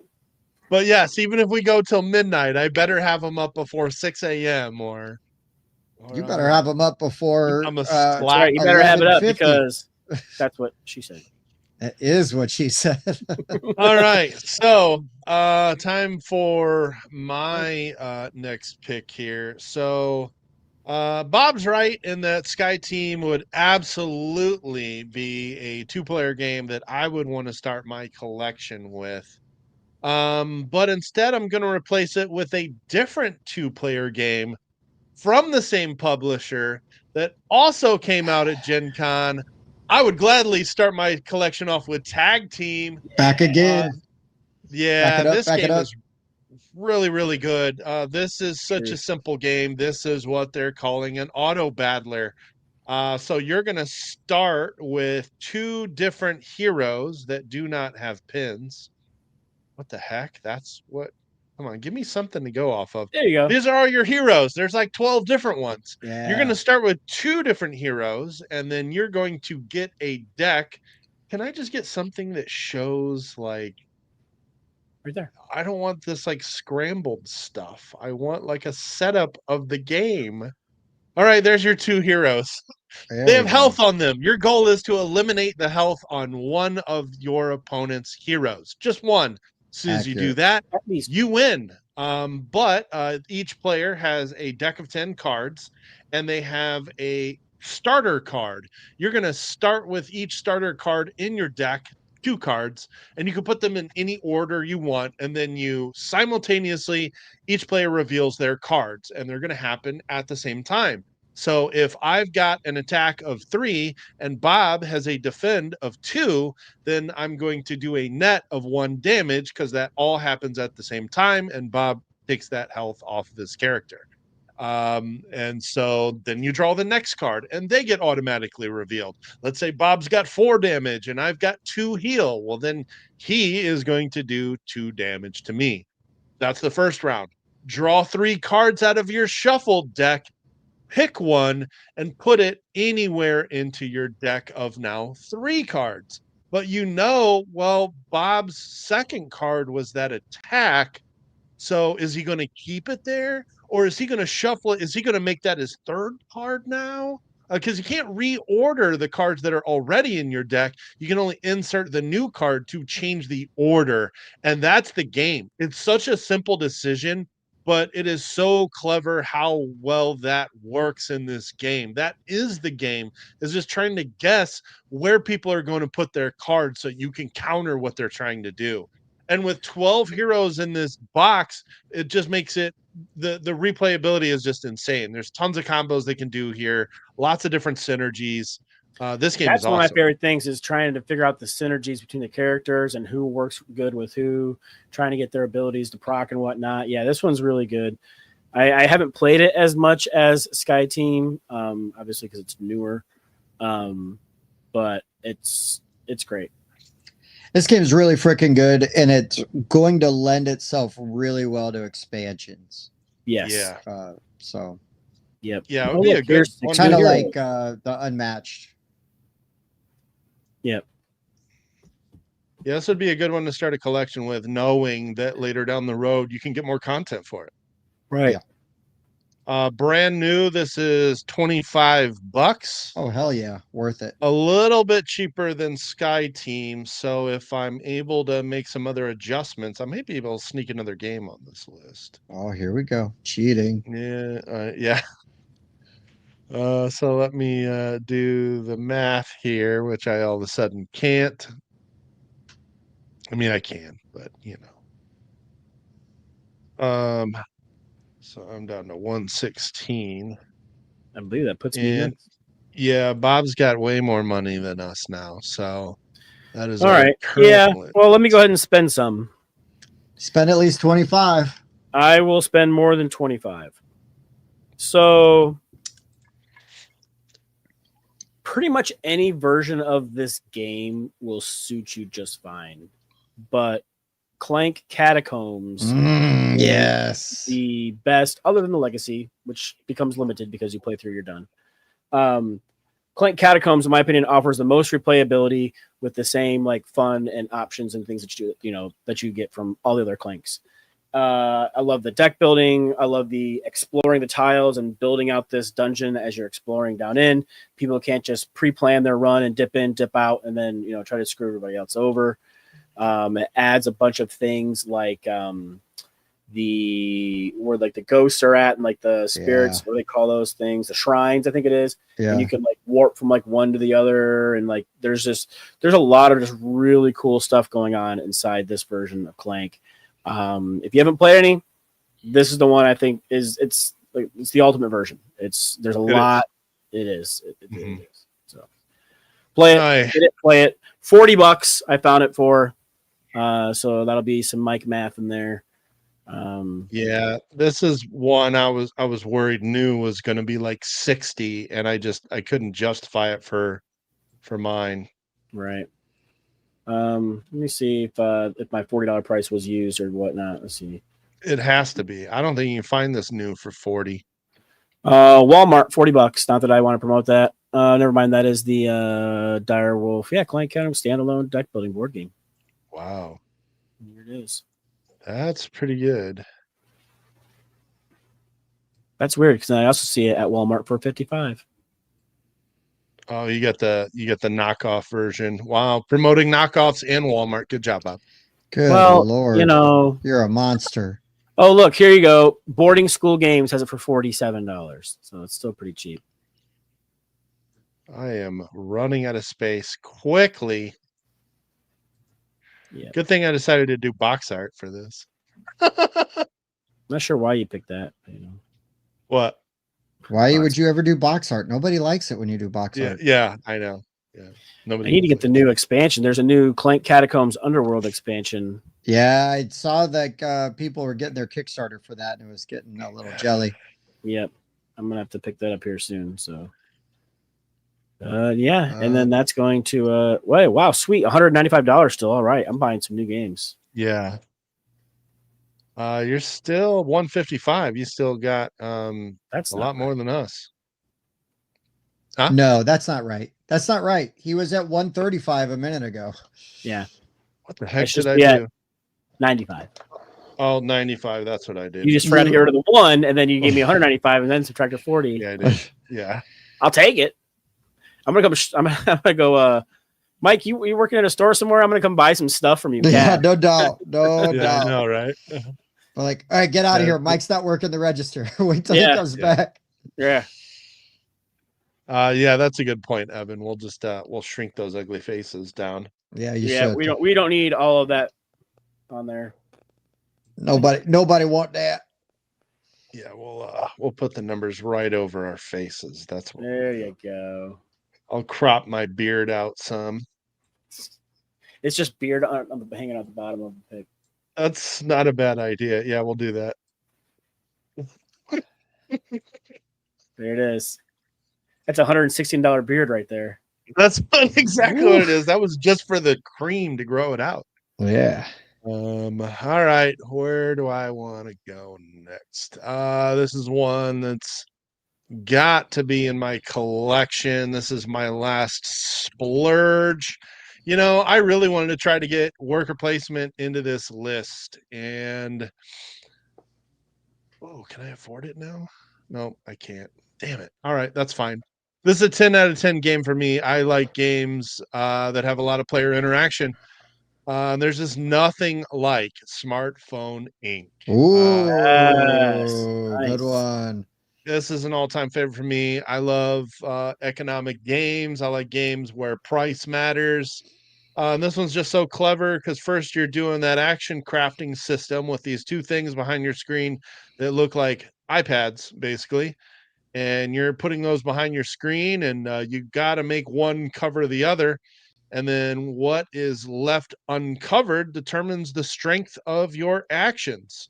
And then you've got this very, very slick system Dual here layered board. that shows you all of your actions right along the top, folks. So first you do your action crafting, slide that down, then you set the price. You are selling smartphones to different countries around the world. Whoever has the lowest price gets to go first for the entire round. But the price determines, of course, how much you can sell them for, and that's your points. So you might be asking yourself, well, why would you want to sell them for less? Well, if you go first, you get to block people out of these locations. As you start to sell these phones, these are the highest price these people are willing to pay. Well, if I have a whole bunch of phones, I can dump all of these here and block out the people that have higher prices than me. Plus, these customers here will only buy phones if they have certain technologies on them. So your next thing up here is adding more advanced technologies to your phone and upgrading them. This game is just so slick. It's so good. I can't forget about this game. It's been in my top 10 since we started doing it. It's a perfect 10 game for me. I absolutely love this game. Yeah, it's a perfect 10 game for me, although I should have knocked at the half point because of the color issues I have with those stupid cubes. But I mean, other than that, though, like I forgave it because the whole board is dual layered, and right? Yeah, like the modularity is great, and it is fantastic. I never thought I'd like a game that had a logistics phase because you got to plan your logistics out to get your phones into the different marketplaces and whatnot, and yeah, it's just brilliant. How much was that game, Mike? It was $44 for the retail edition. I think so. It was this or I don't think anybody's going to pick it, but I'll talk about it maybe if we do honorable mentions. So yeah, I love this game though. So I am deducting that.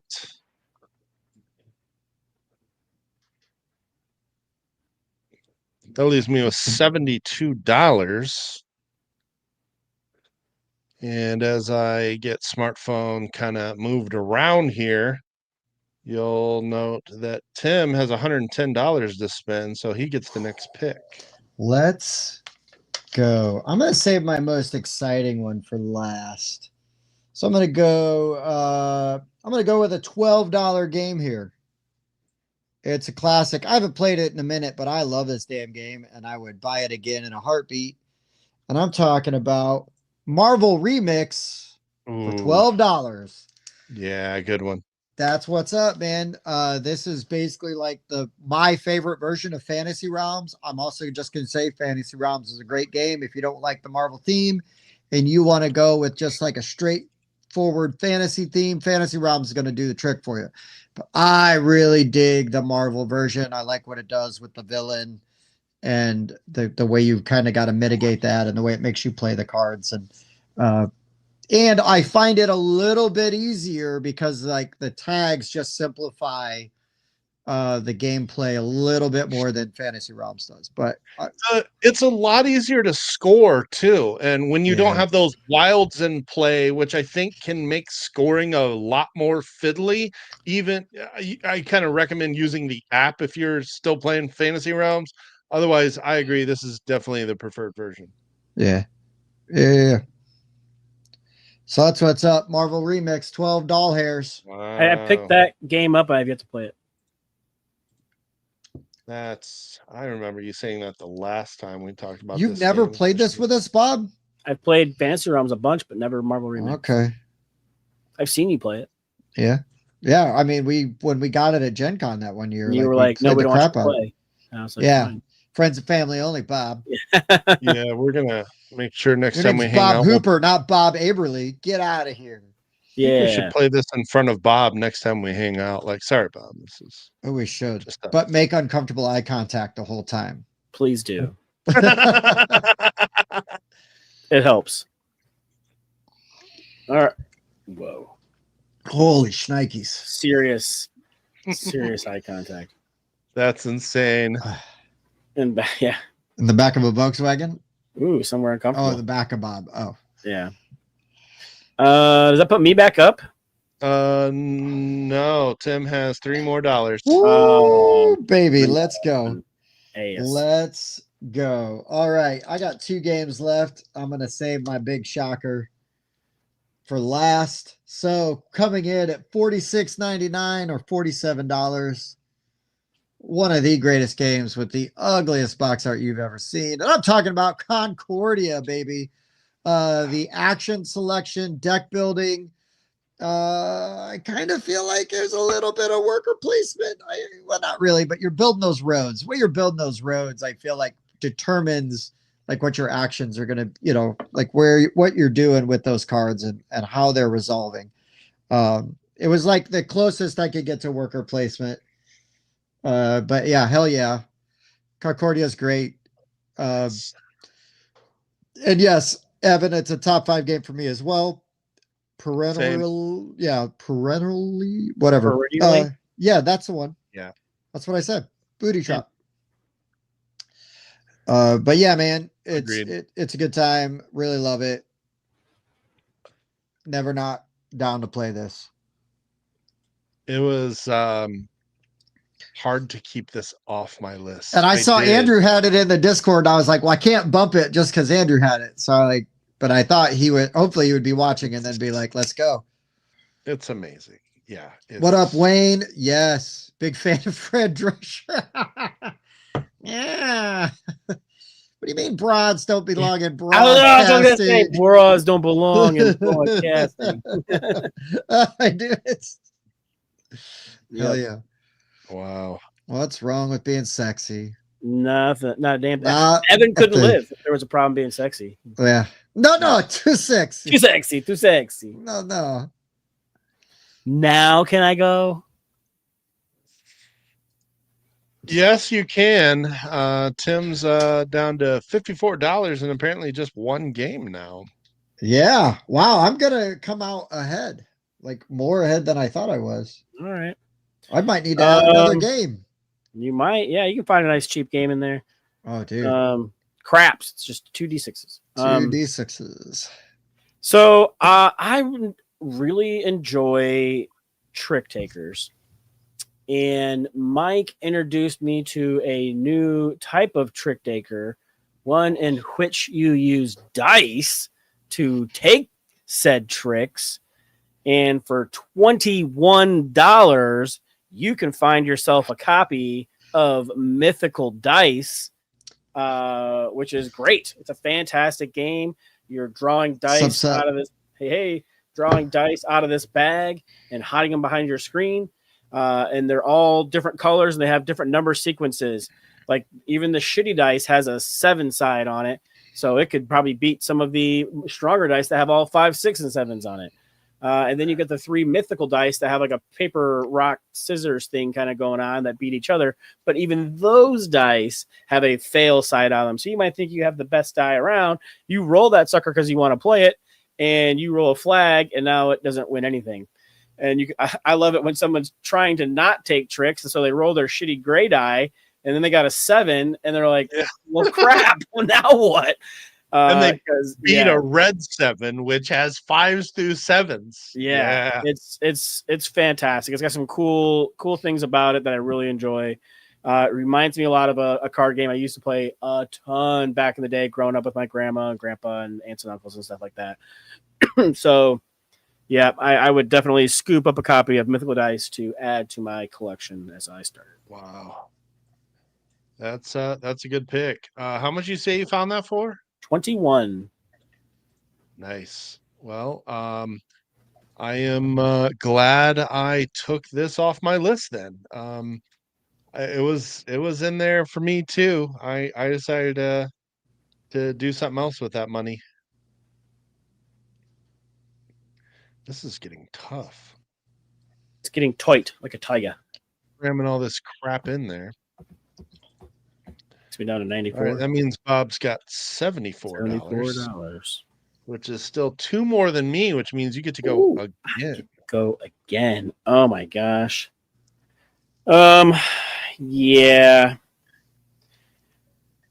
This game One of the earlier games I started playing in my board game career. I probably played the app version more than I played the physical version because the app played really well. It was not supported for a long time, but it's back. Splendor It's is back. Yeah, Oh, it's back. okay. Please continue. I love the app. Splendor, yeah. The app plays fantastic. I used to sit there and play it while we waited for dinner and stuff like that. Yeah. It's a fantastic kind of engine building game. Introduces you to that mechanism where you're building up all these cards as like a base and using those cards to buy more cards, and then you're trying to recruit these nobles to come to your side because you want the points that they have on them. And yeah, it's kind of like a simple game. I would say it's very entry level, but it still has some really great strategies. And if you get the app, it has these challenges where it's like, you have to this person wins in 2 turns, so see if you can win in 1 type of a thing. Yeah. And I like the challenges on the app, and I mean, it legit really makes you a better game Splendor. too. Yeah, it makes you a better Splendor player for sure. Yep. So yeah, and I found that for $16 for Splendor. Hell So, yes.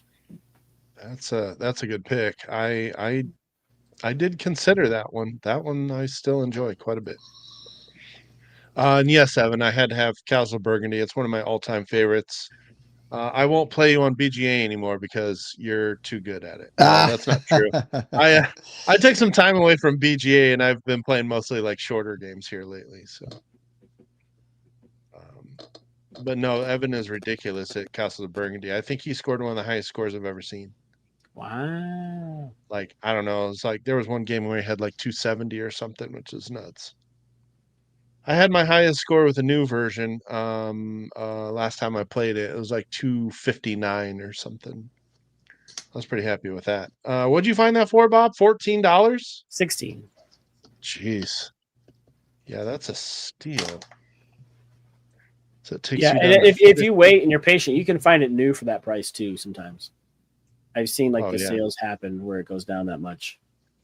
Yeah, that's true. That is true. You can get that one pretty cheap because it's been around for so long.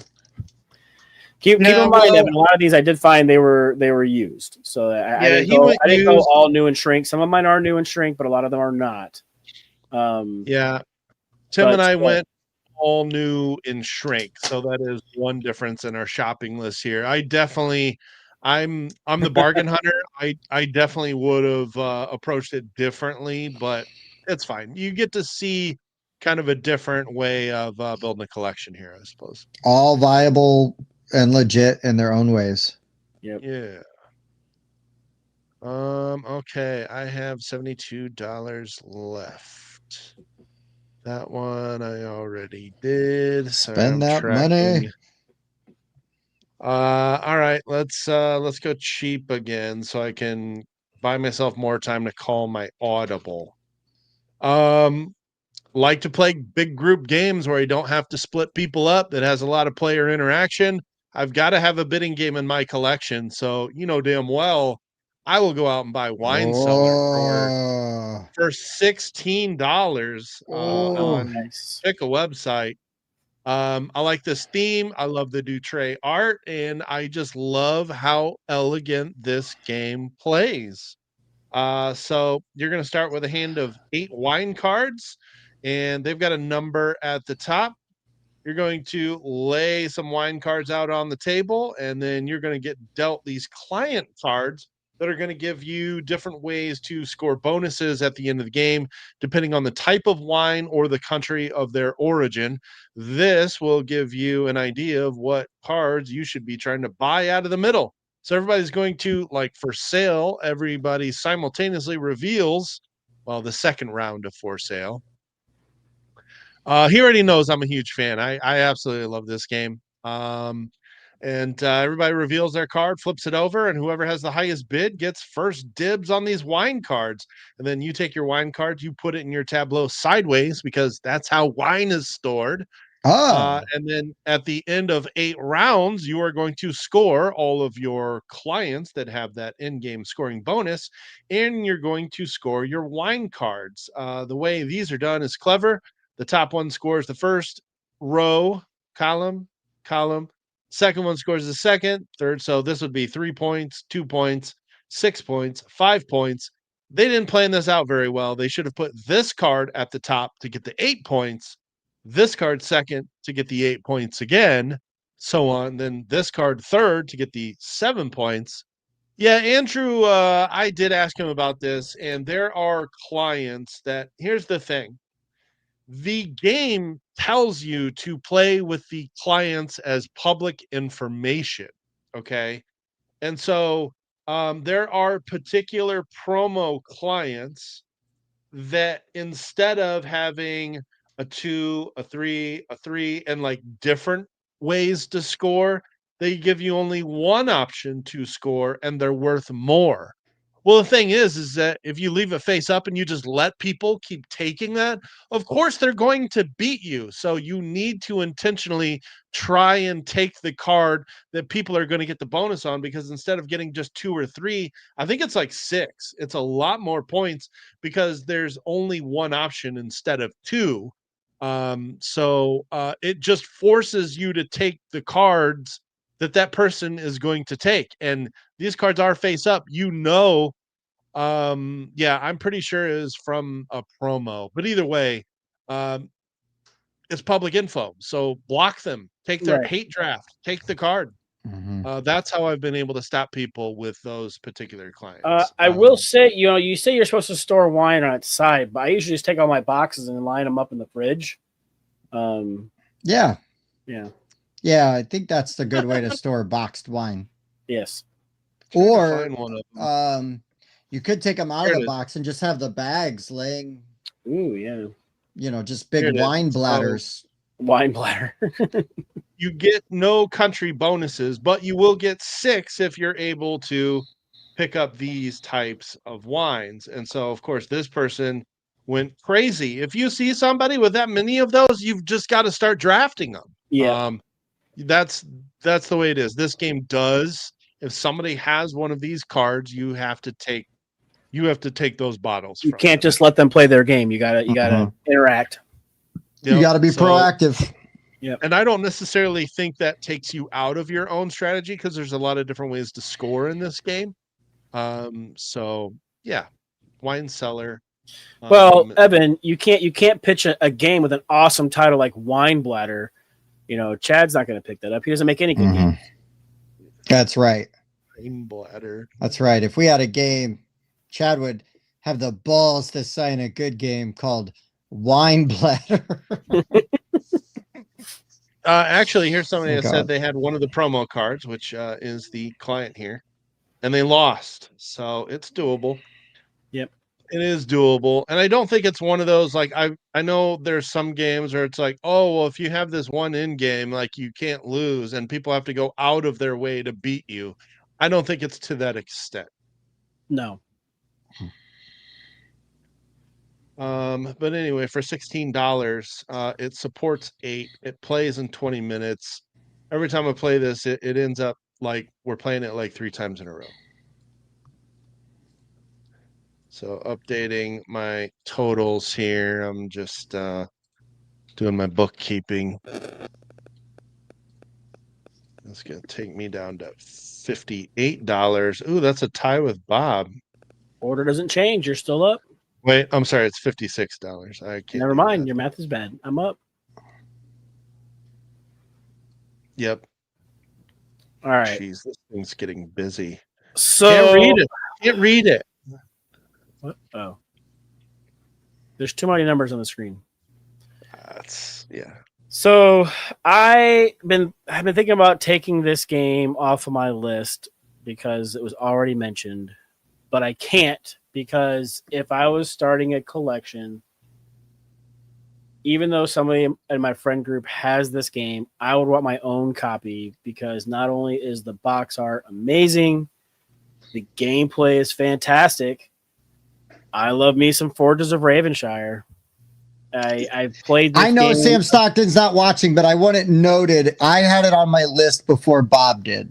No, Tim, if you would look, because I numbered them, it was technically my number 1 game. I've just been kicking around the idea of removing it and putting something else on, but I can't bring myself to do it. That's So- crazy. I'm just hearing excuses. No, what I'm hearing is you had it way too early on the list, and it should have been No, saved. I would needed to buy that damn game right away. I was too excited. I couldn't wait. But for all the reasons that Tim was saying that I was trying to avoid saying because I wasn't sure if I was going to talk about it or not. It's fantastic. You got some asymmetrical player piles in there that you can use if you got some more experienced players. You're using these dice to collect resources as you place them out. You're picking up another die. You're gaining more resources. You're putting that die into one of your guilds. You're running that guild and gaining even more resources. Once you've done that 3 times, those 3 dice are then going to move over to your forge. You're going to run your forge. You're going to turn wood into charcoal and ore into steel. You're going to use that wood, steel, and pleather to build and fulfill these contracts. Pleather? Isn't it just leather? It's leather. I call it pleather. It's okay. pleather. And because it's kind of weird to think of animals are skinning other animals and then using that to No, they're build skinning stuff. humans. Yeah, there you go. Yeah. So anyways, it's just a fantastic game with fantastic art, good mechanisms. It plays pretty quick. You can get a game done in like an hour. It's easy to teach. It's fantastic. I can't say enough good things about it. Not just because, I mean, yes, full disclosure, friends with Sam. Even if we weren't, I would still love this game. This game's badass. It's a badass game. So yeah, oh yeah. EA games. I will never apologize for loving a game just because our friend made it. Yeah. So and I found that cheaper than Tim. I paid $50. Oh, cheating. So yeah. So I gotta give Bob $6 more back. Are you spending that $8? I am. Should I just go ahead and add Flip 7 for you real quick, or No. oh? Evan's got a coupon. He's got a coupon, dude. You got a coupon for that. Oh, this is where it gets tough. I made some cuts, so I took After Us off because Tim had that one. No, Bob had that one. I did. I took Mythical Dice because Bob had that one. Mhm. I took off 3 chapters because Tim had that one. And so I had my dollar amount perfectly spent to where I had spent all $300. But I'm going to have to leave some money on the table because this affords me the opportunity to actually get a worker placement game in my collection. So for me, it's going to be Lost Ruins of Arnak. I think this game's great. There you go. And it does another one where it knocks out 2 birds with 1 stone. The deck building is very light because you don't necessarily have to buy cards to win this game. In fact, you're probably going to win if you go up the temple track the most. But it just does one thing that I love in any game, which is getting the opportunity to extend my turn as long as I can, and I have the resources to spend and keep going until I want to pass. I just love that mechanic in every game. Turn efficiency, resource conversion, worker placement. I love how you're able to build out more worker placement spots as you play the game, and you start to see these awesome guardians that start to come out that immediately reward you resources. And then you got to spend different resources sometimes to kill them and get more points. Appease, but yes. Yeah. Oh, yes, to appease them. But really, most of your points are going to come from this temple track, and it's all resource conversion, trying to go up this thing. But it just combines a lot of things I love: worker placement, deck building, turn efficiency. This game is just great. I will be okay spending $50 for this brand new and leaving some money on the table to have this in my collection. I think you'll be all right. All right, Timmy. Well, Mike does his little My Matthew poo. All right. Got This it. game, because it's my turn, right? Yeah. It will be, yes. This game Yes. was an absolute steal. Just a steal. And yes, it's only the core box, and I would want to spend more and make sure I had everything for it. But for this price, even the base box, if you went to Game Nerds and got Ankh, Gods of Egypt, for $40, the core box, there is your territory control game. That game is so good. I love it. What site did you say? Game Nerds. Look at this. Because Look at this. I wanted this in my collection Look at this so fool. bad. That ain't it. What the? I didn't even look. You know what's funny, Mike? Is I clicked on the when I was looking. That's why I made sure to say Gods of Egypt, because I clicked on Ankh. I just had that very Here's first the thing. problem, Tim. I did What? the same thing, and I was like, on Gods of Egypt for only $40? No way. That's because it's the Pharaoh expansion. Oh no! Hold on, I got $40 to spend. Yeah, yeah, well, go let's back. go. You can get it on eBay for $14. There you go, Tim. You can get that Yeah, and something Wait a else. minute. How much does he have left? Hold on. 54. You can get it used out of the geek market for 50. I'll allow it. Okay, that won't mess me up. I'll take it for 50. There you go. I'll take it for 50. I'm still good, Yeah. and it's still a All steal. of Bob's games have been used, so if you have one used to fit within the budget, I'm good with it. Andrew, I will not Go on. sit here and be judged by you, sir. Ankh is amazing. Ank's so good. I want it on my list. $10 more. It's fine. Mine still sits wrapped in shrink. I got $4 left. I think I am out. I have a ton of stuff for it, though. All right. Anyway, That is the best expansion, though. The Haven't played wait it yet. a second. Is it? The Pharaoh expansion? Yeah, it gives you a whole separate board, and there's a Pharaoh you can move around, and it allows you to put your priests in there. And if you have majority in one of those Pharaoh rooms, at the end, once you trigger like the battle phase, it allows you to do a whole extra action. you played the really Pharaoh, neat. Tim. Because I remember playing I've played the Pharaoh, and I've only I played have it. not played the Pharaoh. But why does that sound so familiar? Like, you guys have area majority in that little circle thing. Tim, I thought, I think I thought we played it. No, not with Who me. did I Did you guys play? play with Sam at Origins without me? no. No. Andrew's Oh. saving me because I got one more. That's because Bob, you and I played it with Dan with the Pharaoh expansion. Oh. That's what it was. That was the only time I played the Pharaoh expansion. I picked up the retail version, and that was the last time I played Ankh, and we used that. Hold on, you played it with Dan and enjoyed yourself? Just asking. The for- Pharaoh Couldn't find any expansion is professionals. great. You remember Oh. that play, Tim, though, where we tried like an alternate scenario and like nobody lost because we got overwhelmed? Oh, it was rough. It was That was rough. really hard. Yeah, Yeah. yeah, but I still enjoyed the game. That's how good that game is. Oh wow. Andrew's giving you a $4 love letter. He did, and I'll give him the love right back. So when it gets to my turn, I will just throw love letter on there because I legit like love letter. I'll live in that minority and play that game because it's good. What can I? Bob, you was spending your $8? Yeah, it was my turn. Yep. Yeah. For $8, there's a quick dice game that you can play with all types of people, and it's called Quicks. Ah, It's a Nice. fast, fun little dice game. Quicks is You can good. actually, Quicks is good. It's legit good. And I've actually made versions of this. You can go on there and buy just like the booster packs of like the scorecards for like $4 or $5. But you can also find it for $8. You can find an actual copy of the game, and they'll give you your own dice and the paper to go with it and everything. I have the bigger deluxe version. So it has a larger dice. It's easier for the old folks to see. That is not the version I have.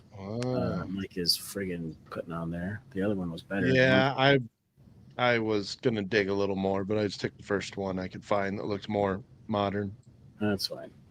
But yeah, no. So the nice thing about Quicks is you're paying attention during everybody else's turn, because when they roll the dice, they've got like one of each color plus a white one.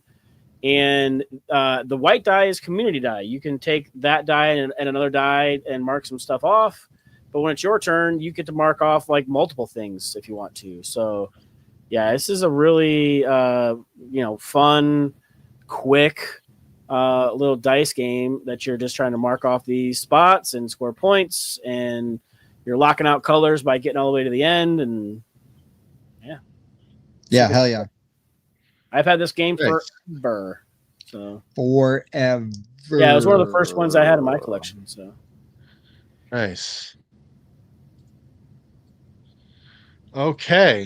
That means that I have $6 left, which I didn't immediately plan for. So let me try real quick here to see if there it is. How cheap are used copies of this? wait, used? I don't want to hear it. Oh, got it. Okay. So for $5, no, I'm not going into a Goodwill and getting like 3 copies of Categories. Okay. Oh, well, that'd be a good But spend. no, Mhm. I will go ahead and take the German version because it is language independent, and I'll pick up a copy of Ganz Schön Clever Nice. because this was like the first roll and write I really tried, and it really just kind of feels like Yahtzee on crack. It's great. Shockingly, the only Wolfgang Warsch game on anyone's list tonight. Taverns yeah, almost true. I almost put but- Taverns on there, but I didn't want to spend the money. I wanted to try to get other things. And I talk Yep. about Taverns a lot. I also try to go for some games that I don't always hit, but Mhm. I still think are legit good starters. Yeah, I put a thought about Um, Quacks too, but that new version art is so bad I could You not in good couldn't- conscience recommend it. Yeah. Yeah. You're doing your civic duty. This is another one that I guess kind of feels like Fleet the Dice game, in that if you pick a die, whatever gets left over, other people get to choose. But when you pick a die, if you pick a 3, for example, you eliminate any die that's equal to or lower so that it cannot be selected in subsequent turns. And then you're going to take that 3 with the number and the color, and then you're going to cross off in the purple track, you actually write the number down. The orange track, you write the number down. The rest of them, you're doing kind of a little mini game here. Like this one, you're trying to cross off columns and rows to get bonuses. This one's got columns and rows for bonuses. It's a very, very clever game because it is. Mhm. That's pretty clever. All And right. it's language independent. So if you got to get the German version for $5, do it. If I'm going to a German game, it's going to be Boost and Memo, but That's true. That's true. All right. Well, thanks to Andrew. All credit to you. A game that I legitimately love. Love letter with my last $4. I mean, it is a mind game where you're trying to sort of figure out what. Well, you're going to draw a card. You have one card in your hand, and you're going to draw a card. You're going to choose which one of those cards you're going to discard or play. And by playing that card, I know, seriously, man, we are slacking. But based on the card you play, you need to have a better number. It's just there. And there's a lot of interaction, like on what you're trying to do and how you're doing it. The card you play is going to determine what action you can take, and it's going to give you the opportunities to kind of eliminate other people. I really like this game. There's I think I have 3 or 4 different versions of it. And I don't mind. I think it's fun. do you guys want to talk about a couple of games that didn't quite make your list because they were, or no? Yeah. I'll go ahead and do that, and I'll get our final version up here. All right. Well, Mike puts the finishing touches on that to answer Andrew's question, now that the list is basically done, obviously I had 0 Axes and Allies on my list. I did have one on my short list here, the one I play the most, the 1942 version. I did find it for $45, which is a pretty good deal for that game. Nice. But I figured that it takes so long to play and it doesn't really appeal to a wide swath of people. I wouldn't think it'd be a great game to have to start your collection. So that's why I left it off of my list. I also, one that I think it would be a great addition to a starting collection was Orleans, but that sucker's $60 now, and I'm not going to pay $60. It's too much. It's too much. It's a great game, but it's too much. It's a great game. Yeah. Now the deluxe version, I'd pay $60 for the deluxe because you get the little wooden bits. Sure. Fine. Base game though, like it should be $40, you know, and then I probably would have made my list because I do love me some Orleans. Mm-hmm. But that was the two big ones that I was sad to have left off, but I think for good reason. So, Mike, you want me to go or you want to go? Go ahead. I'll just have. I guess I'll have 3. Like, so I had Sausage Sizzle is sort of like an alternate, like in case something shook out and I had some room. Happy Salmon was a $10 game in case something shifted around and I had room. But legitimately, like one that is in like the forefront of my mind, and it's technically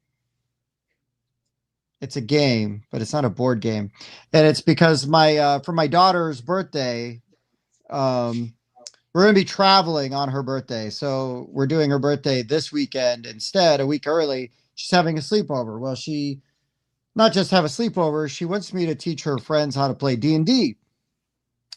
Well, I just got a different game core set in, Daggerheart, which is the Darlington Press. So it's designed by the people from Critical Role.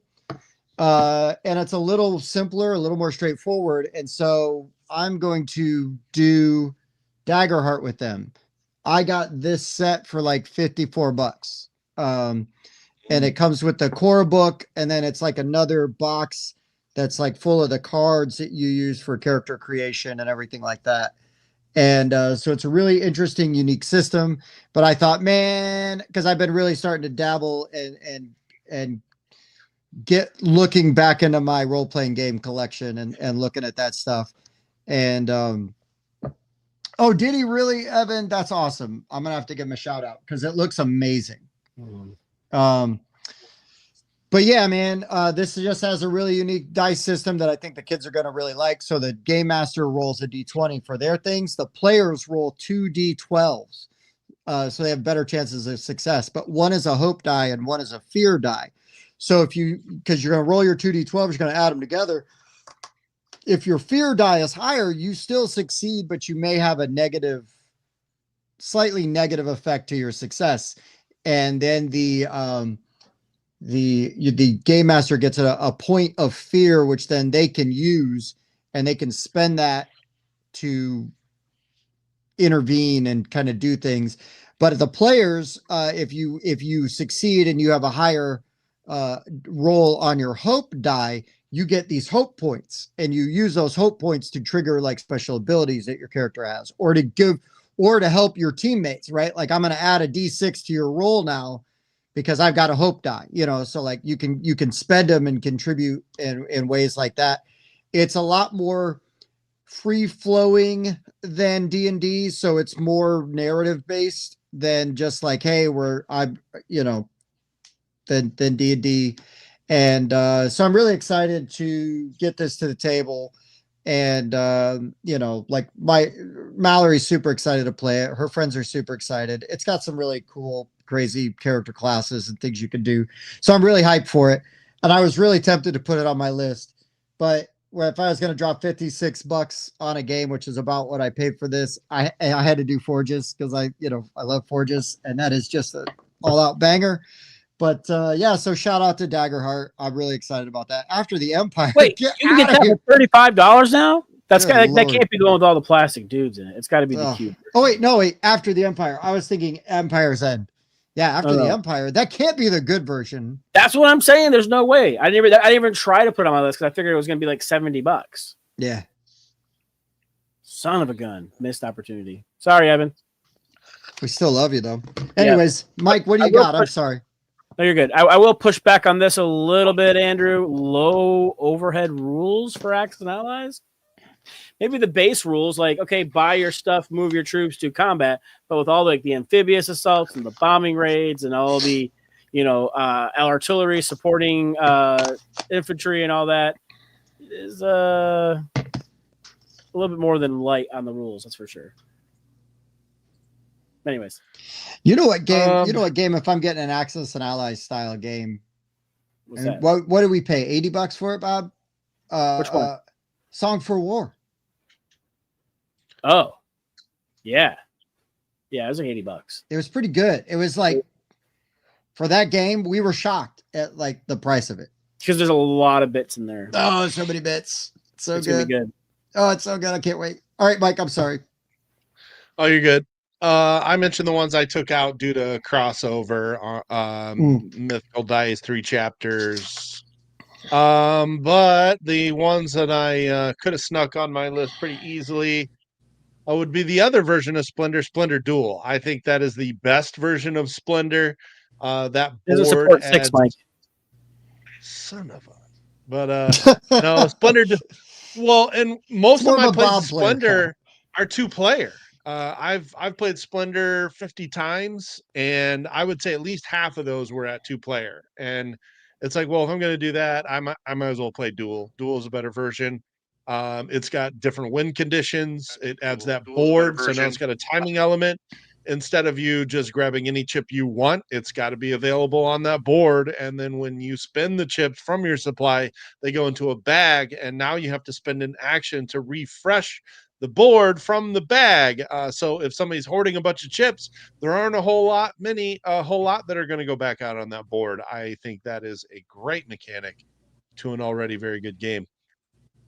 Splendor Duel easily could have made my list. I will tell you the territory control game that you can find cheap on Noble Knight that could have made my list. It would be Kemet first edition. Oh, hell yeah. Kemet is just straight up, you're just attacking each other. I mean, there's nothing else to it other than there are techs, and you can make yourself better at attacking or better at defending or better at gaining power so that you can get more techs. Kemet is just such a great, straightforward territory control game that I nearly put it. I was really close to putting it on here. My last honorable mention is a newer to me trick-taking game from Friedman Freeze called Fishing, and it's great because you're also deck building. You are you got a hand of 10 cards, and you're going to just keep playing rounds of trick-taking until you run out of cards. At the end of that, you're going to count how many cards are in the tricks that you took. Each card is a point, but then you're going to take that, you're going to shuffle it, and that is your new deck. Well, what happens if you didn't take 10 cards? What if you only took 6? Well, you get to draw the other 4 out of the ocean deck, and those are better cards than what you already have because you're starting with 1 through 10. There could be 12s, 13s, 14s, 15s in there. Trump suit is in there because by default, you don't get dealt any Trump suit. There's also buoy cards that allow you to steal cards out of tricks you didn't take. Fishing is really, really cool. And for $16, it was pretty close to making my list too. What up, Chris? I hope you're enjoying your Blood on the Clock Tower game. Yeah, I was going to ask Chris. So are you local to the Michiana area? Because there's a large group of people who do the Blood on the Clock Tower around here, including some good friends of ours. And they're actually going to be hosting a convention. Yeah, it's like a 24-hour event. Yes. What is that? Like I want to say it's Decepticon or something. Deceptathon. It's Deceptathon because I think you can't do Decepticon. Well, sure. Trying to see if I find it. While Bob's looking that up, you know, a game that I didn't even look at because I thought it would be too expensive. Now, granted, you got to get the one with the new box art, and I like the OG box art better. But Resurgence for $38.47 from Game Nerds. you want that Orleone like fun of like the bag building and like some amazing engine building. Like Resurgence is legitimately just an amazing engine builder. It feels really good, really productive actions. Yeah. Really cool things in that game. Yeah, building those card synergies is really, really satisfying. This card triggers this card, and this card triggers another card. It's really, really good. Yeah, we do like our some of those combo-rific games, and Resurgence is really good at that. Yeah, this is the Decepticon. Decepticon. This is at the There it is. Well in Thank you. South Bend, Yeah. hosted by Ultimate Werewolf Michiana. Yep. Also, that new store in town, Yep. Victory Roll, is going to have a Blood on the Clock Tower event, and I believe the entry is $25, but that includes lunch and dinner. They are and the feeding food's you. pretty good. I stopped in there and got me a sandwich, and it was pretty tasty. So Nice. it's always good to support the new places. Then their board game collection is legit. Like I was expecting to go in there and be like, oh look, there's 5 copies of Monopoly. But no, like there was like legit games and they're like there's like probably I would say 60 to 70% of their collection I have in my collection. Nice. Like so like I was impressed with some of this stuff. They even have like King of Tokyo Dark version. I was like, hello. You know? Okay. Oh yeah. Okay. Yeah. You know what we need to get with them, and like we need to host a tournament or something at a local game store. Yeah, we could do like a challengers of a tournament or something. Well, I mean, I would do one that like something where people have a little more control over it. I don't know. I feel like challengers is kind of random at Or times. then just we have 2 copies of tag team. You just do a ton of people playing tag team until the end. Like do brackets. Crokinole tournament. You know. Yeah. You could do Crokinole tournament, tumbling dice tournament. No, that'd be good too. Yeah. Tumbling dice is just for drinking and flicking though. Well, hold up. Wait, Hold wow. up. Whose Hold OnlyFans is this?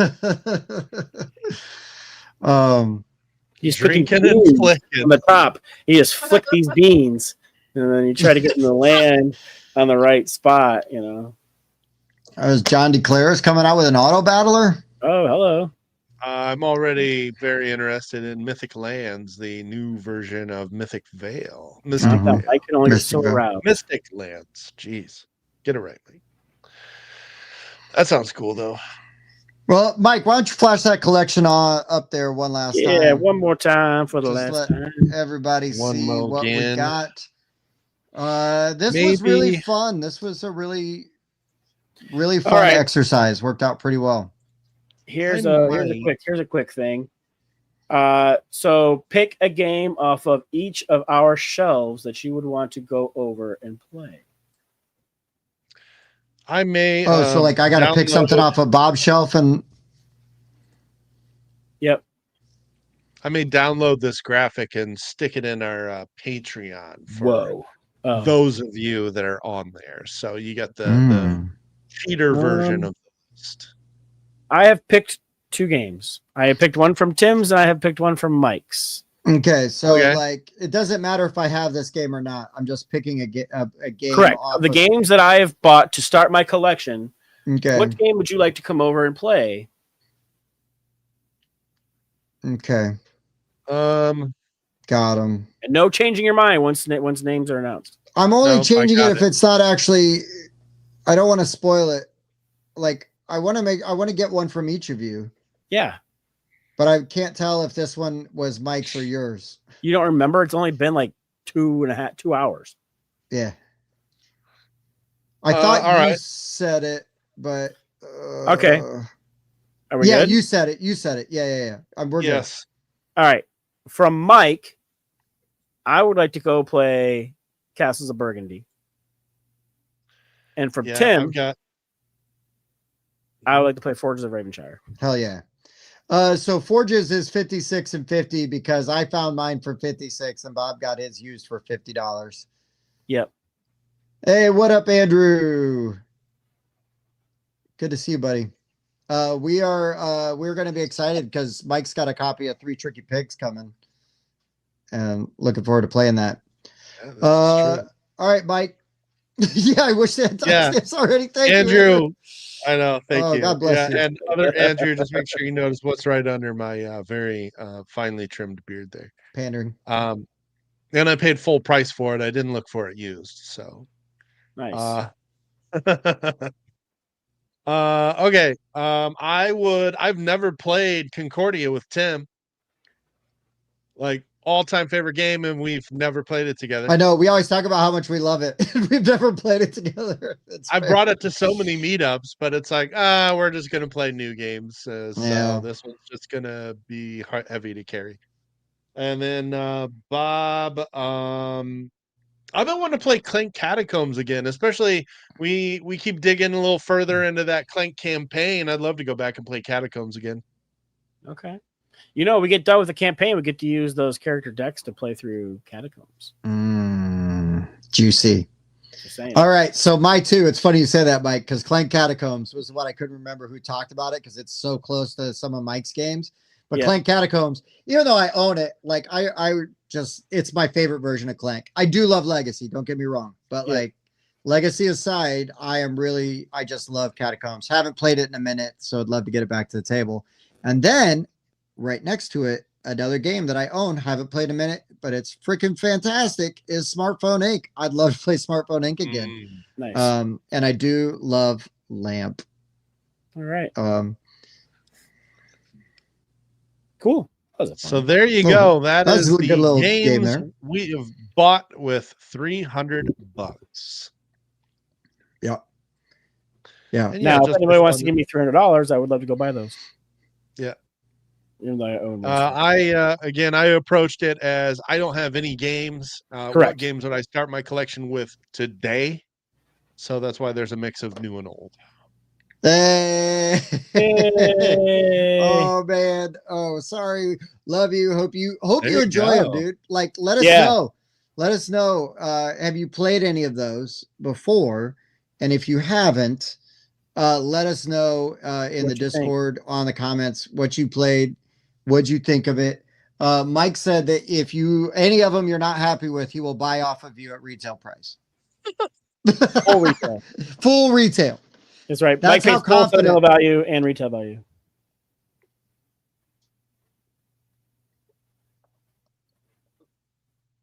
I do remember. This I Andrew, remember I that that. we- Believe I was there. for wasn't that the whiskey tasting night? Well, it might have been, but this was beforehand. We were sitting in that little food court kind of. aired Yeah, out. that's what I meant. That night, right? Yeah, but remember Mike showed up late that night because it was a Mhm. Wednesday. Mm-hmm. So Yeah. we played Three Tricky Pigs, then tasted a bunch of whiskey, and then Mike showed up late.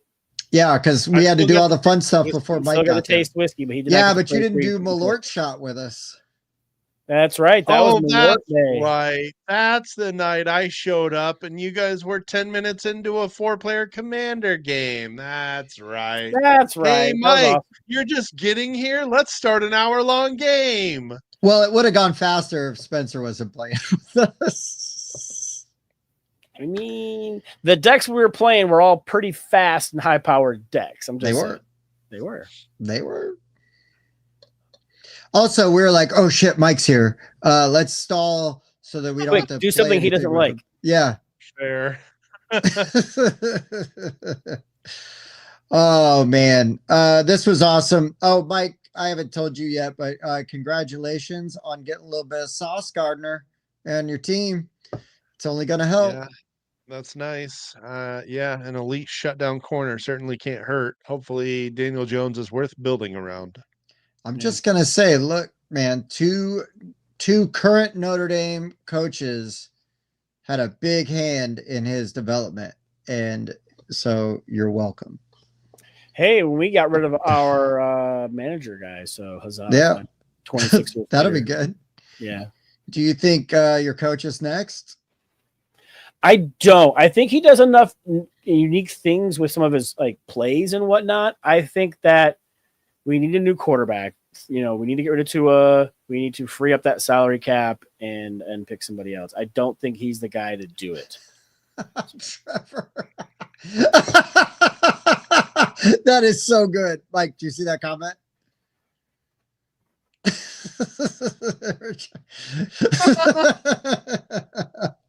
Well done. That's an A+ comment right there. Yeah. That is an A+ comment. No, I like McDaniel as a coach. I think that you guys have been really hindered by some injuries, and you probably need to move on from Tua. Yep, and maybe 2. I mean, he's not terrible. Maybe he'd be a good backup, I guess, but like, I don't think he's the guy. I'm just saying, I think you guys have an opportunity to draft somebody, even if he sat on the bench a year behind Tua and just watched while you guys built up another rebuilding year. Yeah, great. Thanks, Tim. Spoke like a true Bears fan. I was gonna say the Bears have been rebuilding since they stupidly fired Lovie Smith 15 years ago or 13 years ago, whatever it was. It was a dumbass decision then, and they are finally crawling out of the hole that created. So yeah, another rebuilding year. Mike's got it good though. His team is shocking the world and had no business being good this year, but is somehow they're just playing out of their minds. I'm gonna say maybe not having a coke-addled owner has helped out a little bit this year. An owner that is not complacent, number one. Number two, non-complacent owner lights a fire under coach and GM who has been sitting on his hands during free agency in the offseason for far too long. And Daniel Jones has played quarterback better than anybody that's worn the uniform since Phillip Rivers. So whether he can continue to do that against good competition remains to be seen. He really struggled against Pittsburgh. But, I mean, to me, if he can at least win us a playoff game, even one, I'll consider it a success, and I'd say he's worth the franchise tag. Well, I would also just say, like, as a franchise, value your running backs. Because if you value your running backs, they will reward you. Mm-hmm. The teams that win have really good running backs to complement. Dan Marino wish he had a really good running back at some point. Yeah, I bet he wish he did. We got a really good one. He got a very good offensive line, and it can make previously not very good looking quarterbacks look pretty darn good. So, hey, it's not going to hurt him. You know, it does hurt him was playing for the Giants. No blocking, no defense. Yeah. Bad coaching all around. He was hindered.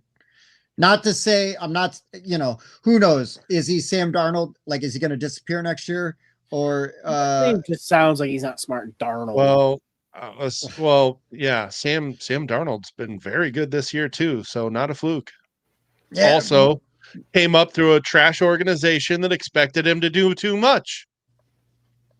JETS suck. Yeah. I know the chant. Yes, they do. Yes, they do. I set Bob up for that one. Anyways. Well, it's been fun, gentlemen. This show was great. Really good. I'm glad my power came back on and I was able to jump in because I was really going to be bummed that I was going to have to miss it. I would have tried to participate from my phone, like just messaging things, and I would have shared my list with you guys so that you could have given my things, but it's way more fun to hang out with you guys and everybody else. So I'll hit it one more time. Thank you to everyone that has joined the Patreon so far. We have seen most of the people that were part of the original migrate over. We've seen some new faces, and all of that money goes directly into the show and helping us out, like with equipment and things like that, and paying for our StreamYard, which allows us to do all of this stuff. So thank you so much. And also, if you can't or don't want to support us in that way, even just you being here, leaving a comment, liking, subscribing, ringing the bell, comment on our videos. Let us know what you think, why we're wrong, why we're right. All that stuff. We love you guys, and we really appreciate it because we would not have been doing this for over 5 years without you. So yeah, that's what I got.